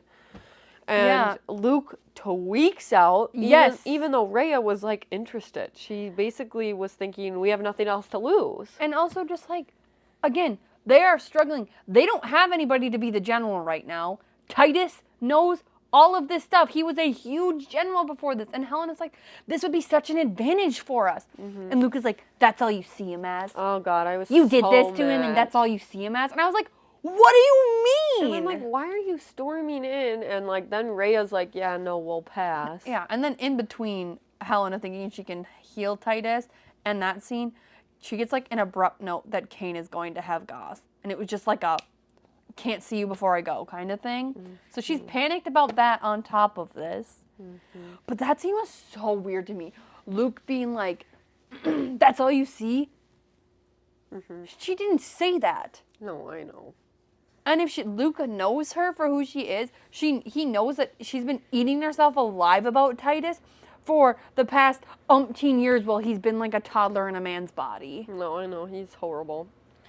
770, she's having this conversation with Lila now. And they're talking or whatever, and she's basically like, are you okay? Are you like all right? Yeah. And that's when I started to get pissed at Lila. Because I'm like, no, she's not all right. And then Helena just says, I'm fine. And then Lila's like, you don't look fine. Like, no, she's not fucking fine. Like, nobody's fine. Yeah. And Lila's being so oblivious. Like, I know. Everything's fine. Like, I'm just, I know. la la la la la. And stop saying you're fine. You're not fine. Well, I guess, do you think that she should honestly open up and have a conversation with Lila? Well, she could just be like, I'm wore out. Like, this war is wearing me out. Okay. Just be like I'm tired. She doesn't have to say I'm fine, just I'm tired kind of thing. I got you. Or just, maybe have a manic freak out like I would. And crash out a little. Say, do you know what's happening out there? My sternum just got obliterated and I was healing for 3 weeks, and then I come back and you ask me if I'm all right. And they put me in a cell. I'm not all right. We're crashing out for her. Yeah. And then Helena finally gets a chance to talk to Luke. Yes, and this is your scene that Yes, you've been this is the waiting scene for. where he's smoking opium, and he's like she tries to reach out to like touch him and see what's going on. He's like, "Don't touch me." Exactly like that voice, yes. And he's just like, where is this all gone? What are we doing? And he's like trying to be like all philosophical, and I'm like, what the fuck? Same. You have been rude to her since you got back from like her putting her life on the line to save you, and you've been a dick to her, and now you're like, where have we gone? We were gonna travel together. Shut up. Shut up. I know, and then I'm still annoyed because remember when Iva was like, well, his Apollo was gonna tell him, but Apollo's he died, dead. and so it's like, well, I'm gonna wait a while to tell him. Well, she's dead. Yeah, so there's So nobody nobody. to tell him, and so I'm just thinking about that for Helena, like how horrible to sit there and just have him be so stubborn And you know, if she said something to him, he's not gonna believe her. no. So it's just It's so just a annoying. horrible conversation. Nothing comes of it. He's like trying to reminisce, but in like a really shitty way. I don't know. It was weird. It was super weird. And he like smoked 4 or 5 times while they were on the roof. And this is basically like heroin, Yeah. morphine. So then we get more Kane. Yes. And specifically on 775, I got really upset because he's saying the new Hevgonian ambassador is, partial to my company. I know. Keeping him entertained is my primary responsibility. I know. I wrote that down too. And I wrote, what the hell does that mean? But I know. I'm not okay. What other way is he entertaining him? Is he doing a fucking ballet dance? He's spitting tunes on his rapping thing? Some rapping thing? I don't know. I mean, what other talents does he have? Like killing? And they did like partial. They put quotations around the word partial. Just another way for him to be abused. Ugh. Poor man. I know. And Helena too, like, and the first thing Helena says when she got there is like, I think I forgot to breathe while you were gone. And like, her worst thing is just missing Kane. Well, Kane's actively being abused while he's gone.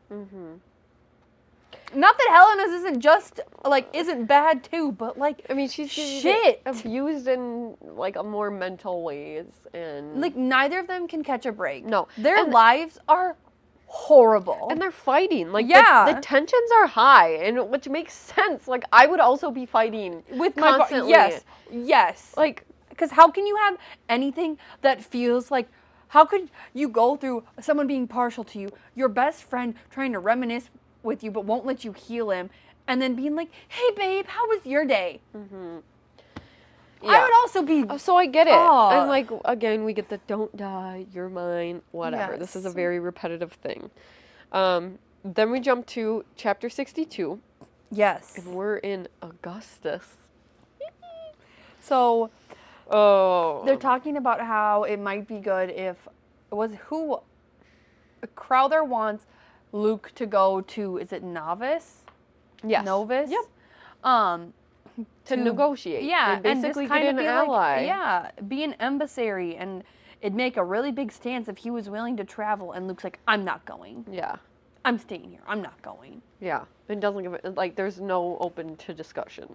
Yeah, not having any sort of conversation about it. So then dumb Mateus goes, and that's going to be a crash and burn. Yeah, and then they're talking about how like they're drafting everybody for this war, and Helena's walking around, and she says there were boys and girls practicing with sticks. There was no armor for them because there was none in their size. And it says the sight made Helena sick. They'd be slaughtered in minutes. But they would do that rather than allow necromancy. Yep. They would let It's so little boys and fucked girls. up. Like, It these is. people are already dead that you would be using. And she asked in the beginning, like, we would get their consent Yeah, like they're before. doing it with their knowledge of it being done. Whereas, no, I'd rather send a boy or little girl or both into war with a fucking stick. It's so dumb. It is. So dumb. It's so frustrating. Like, It's disgusting. so then she's like trying to make a bomb, and she does make a bomb, and she basically warns Kane, like, we're planning a bomb when they were all going to be in this area, and Kane kind of gives her information on that, and they're both trying to save each other, kind of thing. Yeah, and then so she asks Crowther if she can make this bomb, so we're backtracking a little.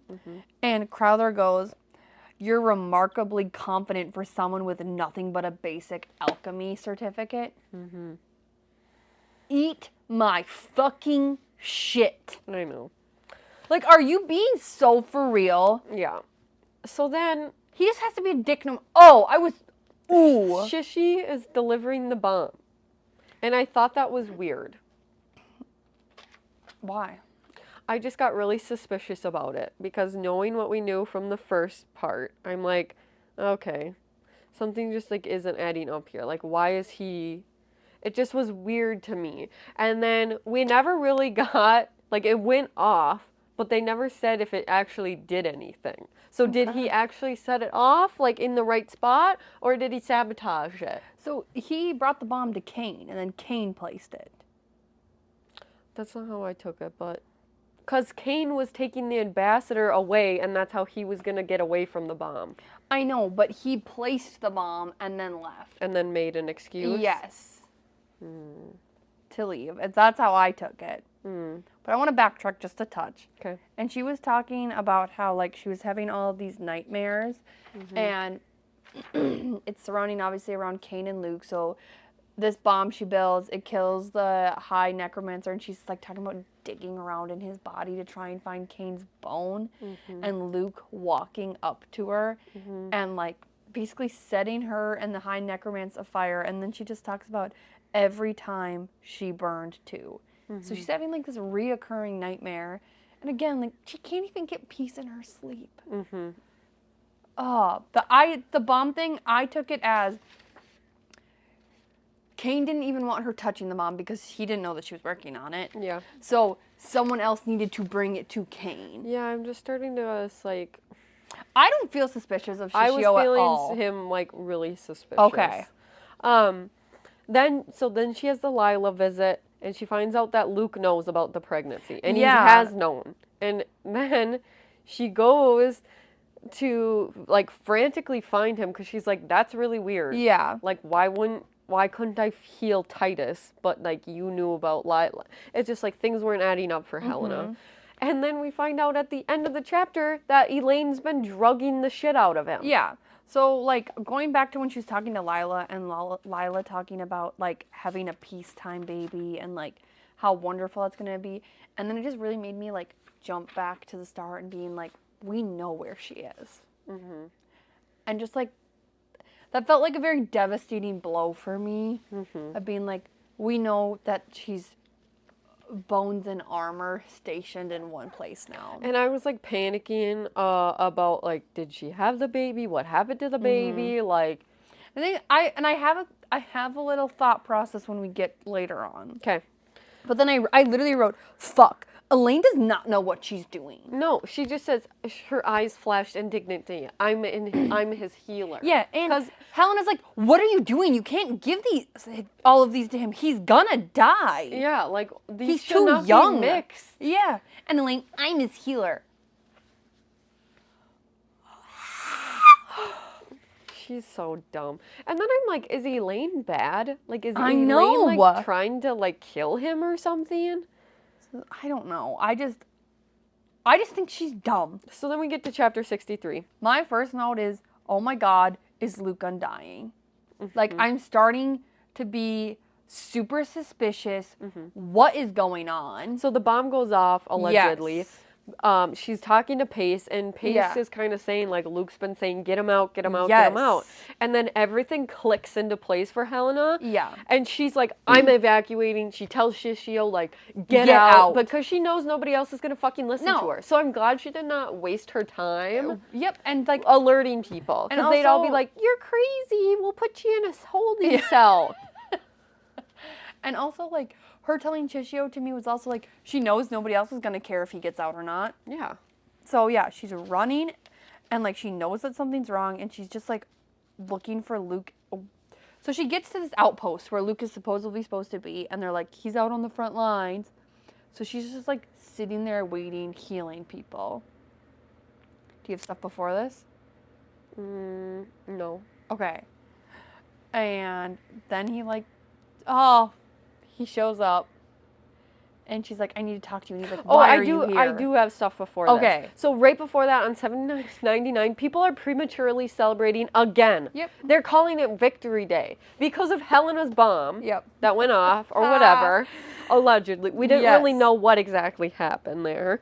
And they basically were saying, like, whatever. Then she gets to Luke, and people are whatever. Yeah, and saying, he's like, why are you here? And she's like, I need to talk to you.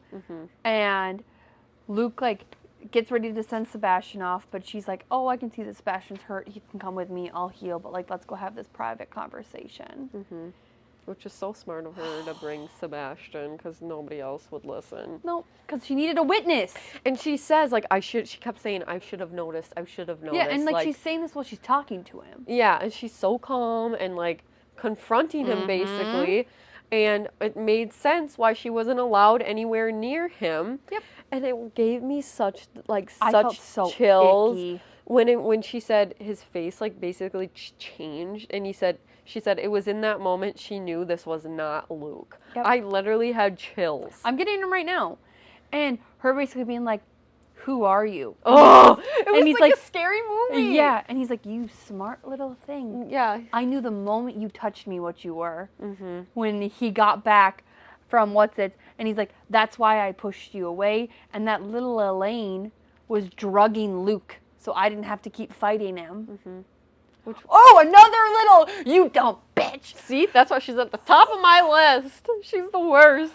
So we find out basically it's Cetus. Yeah. And I was always wondering why they kept talking they about brought him up so much prior. And then I was always wondering why Bennett was using his old ideas. Like, yes. The ideas from, like, years ago. Yes. And I literally went, Cetus, the book guy? And then we find out that Cetus and Orin were brothers. Yeah. And he was the first necromancer in the war. And so, like, everything is coming together, and I could not put the book down right now. I was crushing through these chapters. And so we find out that Orin didn't approve of the way that, how are you saying it? Cetus? Yeah. Was getting his new power. So he, like, disowned him, and that's why he pushed him away. And then, like, he became a necromancer to, like, kill Orin. Yeah, and we find out that he's basically Moro. He is Moro. Yeah, like, he is. And or, like, a part of him is, do or you whatever. remember when Lila was telling the story in the first chapter, and I was like, do we think that he's the first necromancer? Because they never gave us his name. Yeah, I do remember you bringing that up. And I was just like, oh, But it would have been, it didn't make sense because it would have been so long ago. No, I know. So I would just, it's and then so she's crazy. trying to put the pieces together, and she's like, is that how you've gotten headquarters and all this stuff? And he's like, oh, it seems like you have another traitor. Yeah. And then I'm like, well, then who the fuck is the other traitor? I know. Because Crowther had disappeared. She had been looking for Crowther I know. before. I was getting sus of Crowther. I wrote, Luke isn't the only traitor, so, like, who are we thinking? And then I was like, Shishio, Mateus, I don't know. Yeah, I had no idea who it was. Like, Shishio crossed my mind, because obviously, but I have no idea at this point. And then we find out that Moreau needs Lydia's baby. Yeah. So he's dying. He's using his line, and that's why all his organs were black when Luke was cut open, because they're Moreau's organs. And he's basically hit his clock. Yeah. This is why he's so desperate to find, like, the Undying, and so desperate to figure out how to stay alive, because he's, like, hit his time limit. I know, on 808, he said Cetus had cannibalized Luke, wearing him like a skin. Yes. Which I felt like was such a good description. Ugh. And then, like, Sebastian's, like, slowly coming to this, and then they start to fight.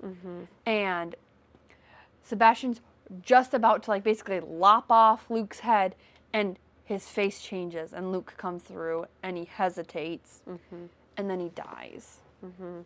And this one was like really sad for me because Sebastian's been the only one, like when she reanimated Soren, she's like, don't tell him that you used him. I'll support you. He was kind of like an Althorn. Yeah, like he was like a very much like, yes, this isn't what I think, but I'm not going to stop you because what else are we doing right now? So like there is good people on this like resistant side, and I get it. It's just, oh my god. And then this also pissed me off. We find out that Luke's an animancer. This is where I had your Lila reaction. I was so mad. I went back to when he saw Soren and he immediately knew that he was a Necrothal. And you I said, do we think that he's a Vivimancer? Yeah. No, I know. It's so... I got so Your mad. leader! Yeah. Your leader! I know. It's an animancer. It's so frustrating. And then Cestus is like, you couldn't tell? You couldn't tell that that's what he was? Like, why do you think people just naturally were attracted to him? And like, that's how Oren made everybody fall in love with him. Which is so crazy to see this whole thing. And, like, everything's coming together. Like, I wanted to scream because he killed Iva. Yes. Well, then, so then this that was, like, made actually sense. Very heartbreaking to me and made me feel like a lot more for Luke at this point when Luke comes back and he's like, you need to run, Hell. Like, he's gonna kill you. And he's like panicking for her. And he's actually being a friend here in his like last moments with him. Which makes sense. And then all the other things where we were getting pissed off at Luke was like, it wasn't him. It wasn't him. And him being like, he killed Iva. Like, and Luke saying that Lydia thought it was him and not to tell her. Like, because he basically like, he raped her. Yes. And like, Luke's like, don't tell her. And like, I was like sobbing at this Me point. too. I said, I actually felt emotional. Like all of this buildup. And then their last moments together. My gosh. And like Luke, she's like, I can save you. And he goes, Hell, I died months ago. And then when he like says, like one of his last words, like, you always did the worst things for me. Yeah. Like, and then that made me wonder, like, did he know all the other things that she was doing? Like, I just wonder. I think he's just talking about in general, like, she was willing to do the necromancy. She was willing to do all this stuff. She's willing to put her entire life online to, like, basically she's going to give her life up to this toll. And then, so she hits Luke with the obsidian, and so then Whatsits is gone. And she's like, and Luke is also thinking about her in this moment. He's like, you can't be caught in this tent with me and Sebastian dead. And he tells her, like, bring Sebastian back up. Like, we have to go. I can, like, basically limp out of here to, like, save you from this. And they, like, limp out. He tells everybody where to go and, like, gives his last orders. And they, like, fall on a street. And he's like, we were supposed to go. I never brought you back to Etris. Yeah. I know. It was, yeah. I mean, it was horrible. One other thing that really was hard for me in this chapter is, like, so when she is talking to Cetus and she kind of is, like, fighting him, like, whatever. And he says multiple times, like, on multiple pages, like, how much value she has. Yeah. And he kind of says, like, do you want to come to my side? Because you're fucking awesome. And, like, all this stuff, and basically saying, like, you're so, like, giving her all this value and, like, seeing her for what she is and her value. And I'm like, she couldn't even get that from anyone on her own side. Like, it sucks that the one person that's validating like, you her don't is, like, want it to be. Is the fucking other side. Yes. It's insane. It is. And then this also makes me think, okay, so he is Moreau. So when Moreau sees her again, does he not know that it's her? That's what I was wondering. I said, I'm confused about... Or does he just want access to her memories and knows that he can't be the one to do it? Because then when he, like, she defeated him and Luke came back, then, like, where did he go? Like, what happened to him? I don't know. I wonder if, like, since he didn't have a talisman in Luke, if he could just be in Luke because he was his line, if he went back to his original body. Does that make sense? Yeah. So chapter 64. Well, and then, guys, Luke dies. And she, like, they hug, and he, like, she lays him down, and she talks about how his eyes are unseeing. And she's to, like, get up and walk away from him. Yeah. Which I'm also like, burn his body, please. Oh my god. Burn So him. chapter 64 is where I literally said I really feel like it was a bad idea to leave Luke and Sebastian's body. Like she just left him in the alley, which again, like what was she supposed to do? But also I'm like, that just feels like a horrible idea. Please do anything with them. Drag them into a building. Else. I was just getting like I was panicky panicking about about his body. I'm like, oh god, this is so bad. And then what made it worse is I was remembering Mandel's comment to Stroud. Like, remember what he did with his? I know. Yeah, I so was then like, I was like, oh shit. I already knew that they were gonna do something with it, but I was like, please, please. Yeah. So chapter 64, she's feeling like super guilty, and she's like, I was supposed to save him. Yeah. I was supposed to save him. And again, like, she's just like blaming herself for all of these things that aren't her fault. Mm-hmm. Yeah, and she's kind of like, she's being like hurted by all these Necrothals then. And she basically kind of like blacks out. She's trying to get back to headquarters to get to Lydia because she promised Luke that she would save her. Mm-hmm. And she's like trying to figure out her way, and then she's like running from these Necrothals, and like she runs into an Undying, and he turns around and she gets knocked out. Mm-hmm. Who do we think it is? She wakes up and Kane, like the war is over. Yeah, they're done. They lost. Over. Kane is ordering her to leave. He's like, I tried, I stuck it out. The war's over. You have to leave. You like first take it out. And she's like panicking about Lila. Like, I want Lila. And then this is where I was starting to panic about them reanimating. I'm like, did they reanimate her pregnant? Like, Grace combo? Where is Grace? Who's Grace? We never got answers on her. And then we find out, too, that Kane killed the ambassador. Yeah. Thank God. Yeah, honestly. That it was an accident. And then she, like, basically begs him and is like, I will do anything you want if you go get Lila. Like, please. And he goes, anything? That's your terms? Mm-hmm. And she's like, yep, you promise. You promise.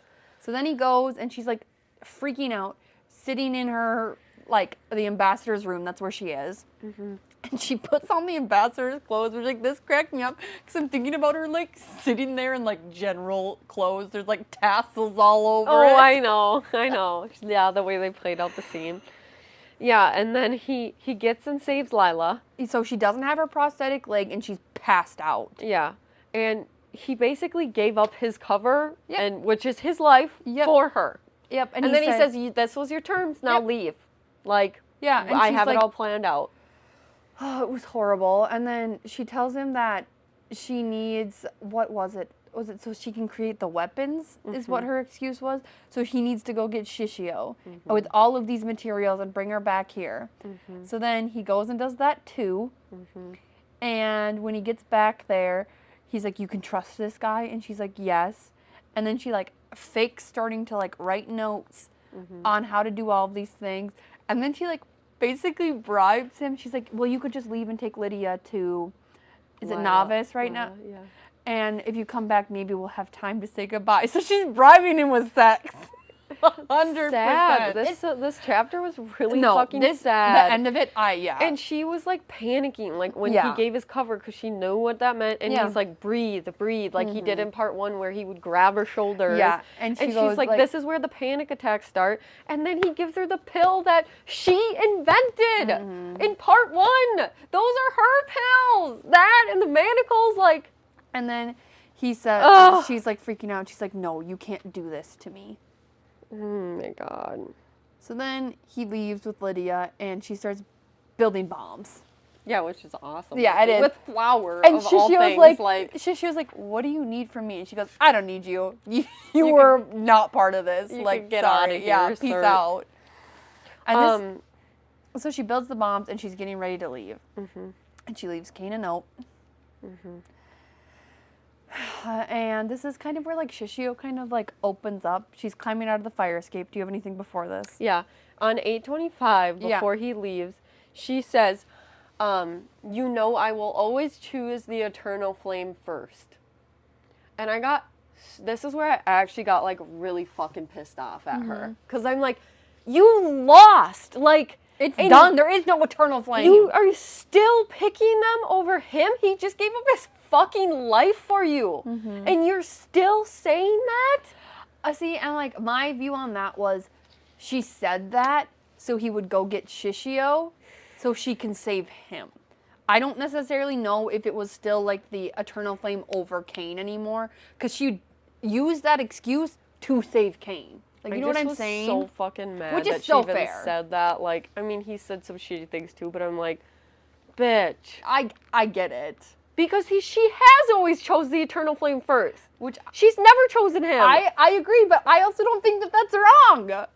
I don't think it's wrong. I think it's wrong. They treated her like shit. They fucking lost. Like, what did she get out of that? I don't think that this last one was good, but I'm saying I think she said that to Cain so he would go get Shishio. You don't think that's wrong? I think it's wrong that she's been picking the eternal flame over him, and then she actually says it, and it just like guts him, and then that whole part one, like, he's mad because of him, like, that was the parting words, you know? Which is so fair. That's the last thing he got from her is actually very upsetting.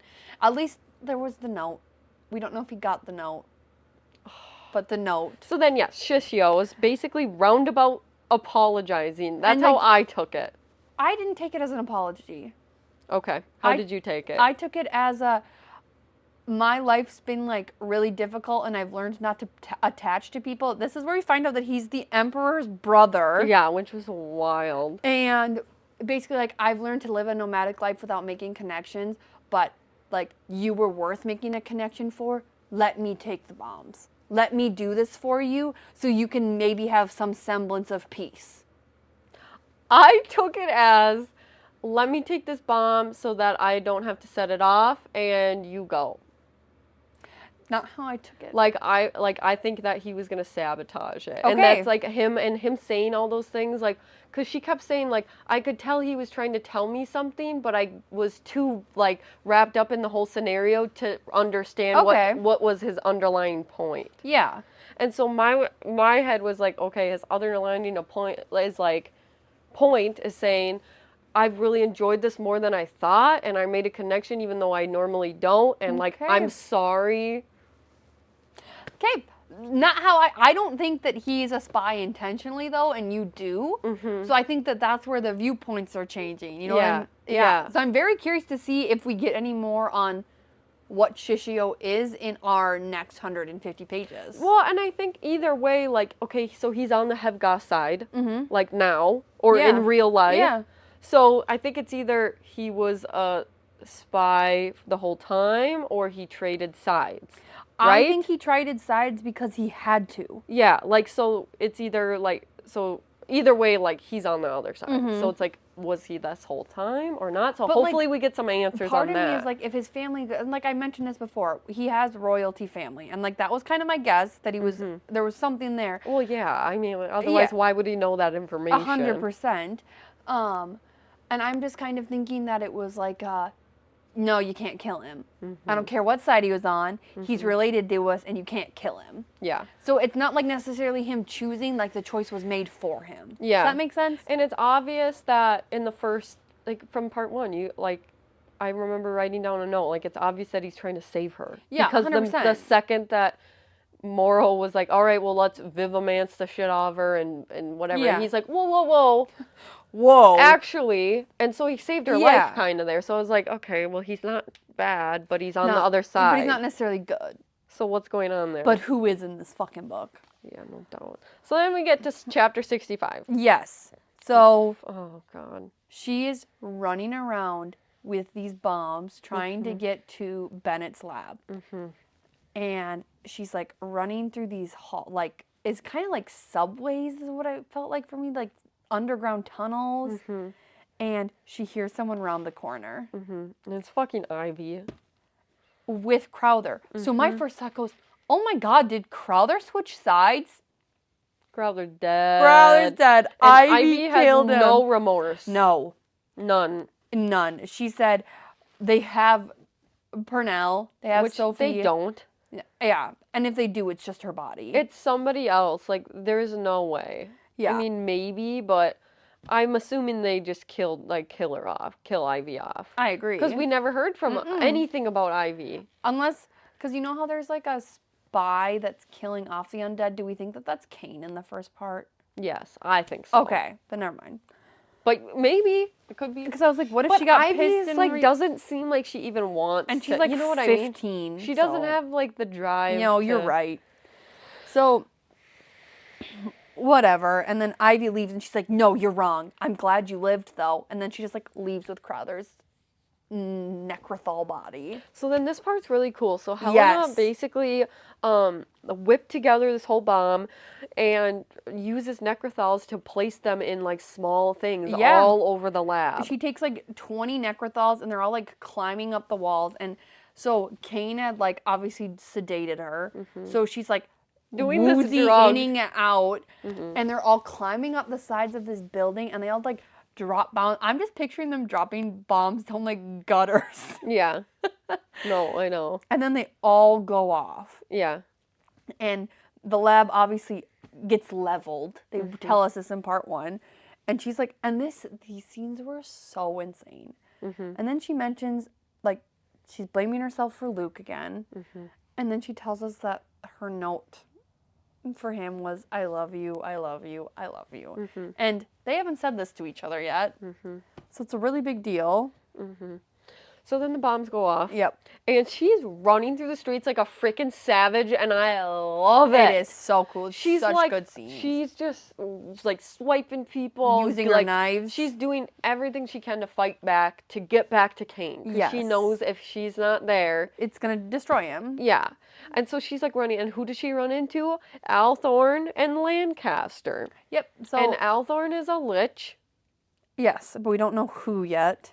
Yeah, well, we find out We pretty soon do. that it's Atreus. We Of find course. out right away. Why is Atreus in so many goddamn bodies? Oh my gosh, I know.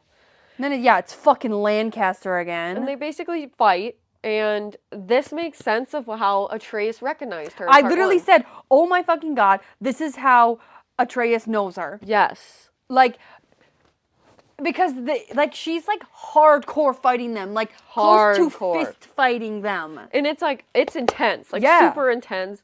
And basically, she kind of just gets like knocked out. Like she tries her best, but she just Well, there's like a million Necrothals. Yeah. Lancaster and Hawthorne. And then Lancaster mentions turning her inside out here again.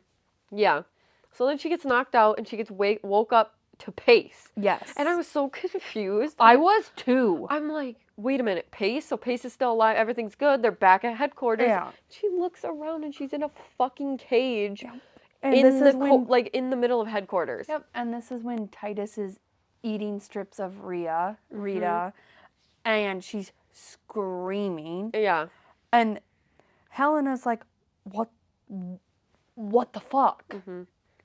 And Pace is like, don't get up. Like, you're so hurt. Because Lancaster had, like, stepped on her wrist and crushed it. And then her other shoulder got, knocked out of the socket while she was fighting them. And these horrific scenes are playing out. Like, I just kept continuously muttering, like, fuck, Yes. fuck, throughout this whole scene.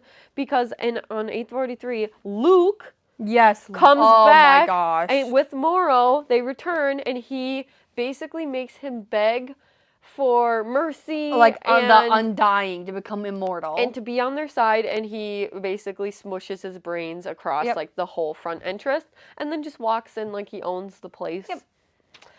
And So that was horrible. Yeah, and then they're like caging they're like divvying up the prisoners, and they're taking them to the cull. And Pace is like, no, she needs medical attention. She needs medical attention, and she's like trying to fight for her, and then she gets like pushed over and doesn't get up. Which she I hits her head. presume she's dead. I am too, because they didn't talk about it. But then Mandel finds her and pulls her out of the cage and she's like bringing her to stasis. Yeah. And here, so we find out that Bennett was killed in the bombing. Yes. And then, which is great. But then Mando gets kind of this power trip. And Yeah. is like, oh, well, I'm in charge now, and I'm going to Yeah. bring you to stasis instead. Because basically, she kind of saved her life because all these people, like the old and the injured, were being herded into I'm assuming a kills thing. No, it is. So, like, the call is basically, like, they're going to kill all these people and then reanimate them and send them to the mines. Yeah. So she does save her life. Yeah. But in a horrible way. Yeah, she's like torturing the shit out of her. Yep.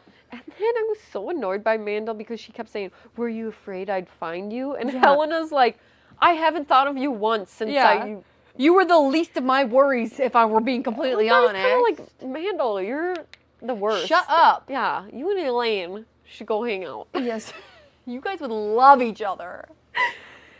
So then she's put in these manacles and sent away. Yes. And these are the old manacles that don't completely suppress her resonance. And it was so sad because she's sitting in the back with other people, and these other people are starting to panic because they don't know what the fuck's going on. And Helena's like, we're going to get put in tanks, like... So our bodies are kept fresh. Nobody knows. No, because they didn't teach them anything.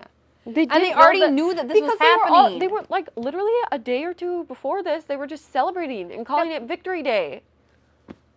My God. It's insane. And then she gets there, they get stripped down, but they don't take her ring off because they can't see it. Mm-hmm. And then Mandel's like, basically says, I'm not going to sedate you because I want you to be like tortured and then I'll come back for you. So basically 2 years, she, instead of just being like asleep, she's awake and like constantly like having these, as someone who's claustrophobic, the way they were describing these scenes were horrible. Like she basically was like having panic attacks and passing out. Yeah, and then she would wake up and redo it over and over again. And like before that, she's like laying in this tank, freaking out, and her ring keeps burning. No, yeah, this was after, Yes. like she's put in there. After she's put in the tank, her ring keeps burning. And this is where she decides, yes, the Eternal Flame's dead, but I can save Cain. Mm-hmm. And this is where she decides that she is going to completely remap her brain and hide all evidence of Cain. Because if she gets brought out and they start interrogating her about it, she needs to make sure she doesn't remember. Yep. And when it said the ring burned again and again and again, I literally wrote, got me. Like, think about him panicking in that room. It just made me so devastated. So then my other question is, he took Lydia away. Lila. Yes. Why do I always do that? I don't know. He took You've been Lila saying it the whole time. Today? Yeah. God damn. It's fine. They took Lila. No. They took Lila away. And I'm listening to the first part again. And they talk about how the Necrothal that they have for her is missing the leg. Yeah. But half of her face is covered. Mm-hmm. Do we think that they made someone look like Lila and used her for like to keep them in Helena line? suggest that? That was like her idea. To use like a fake person? I think they had that conversation when he saved her. When he brought her back and saved her, she's like, just use someone else. I don't know what you're talking about. When he brought her back and he's like, they're going to know or whatever. Like when he saved her and brought her back to the room or whatever. And she's like passed out. Okay. They had a conversation where she's like, can't you just use a Necrothal or something so people don't know she's gone?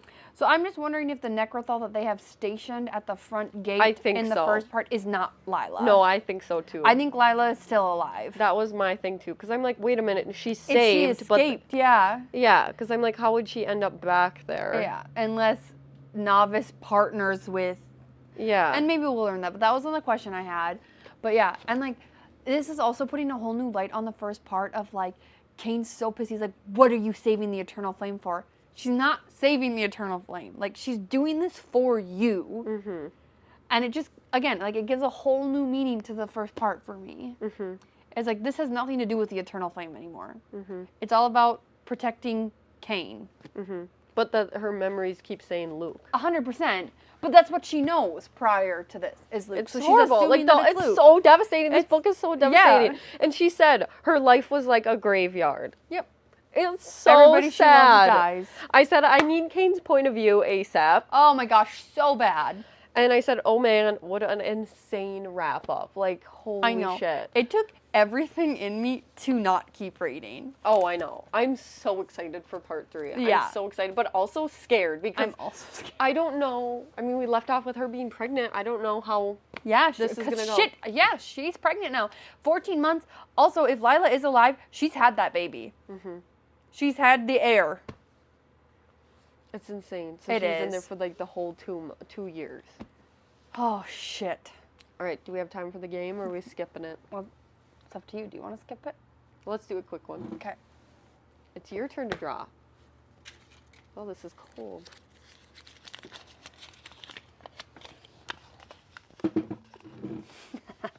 Freakiest / best lay male. Oh, so this is not a quick one. I don't know. Carrion. Ooh, that's good. So it could be any character, Any not character. just male, No, it says male. or not character. just main. Not just main. Any character. I think Carrion would show me a very good time. I think so too. Who's the second one for you? Second. Probably Dorian. I'm going with Zayden. That's a good one, too. Or Riddock. Riddock would be a good time. Damn. Yeah, These are all good those lineups. are my Can I two. say all four at once? Those are my two, so Solid. we'll go from there. All right, well, thanks for listening. Thanks for tuning in. We will Yeah. catch you next week for our... end of this We're book. wrapping it up. Yeah. So the last episode of Alchemised. Yeah. Thanks for listening.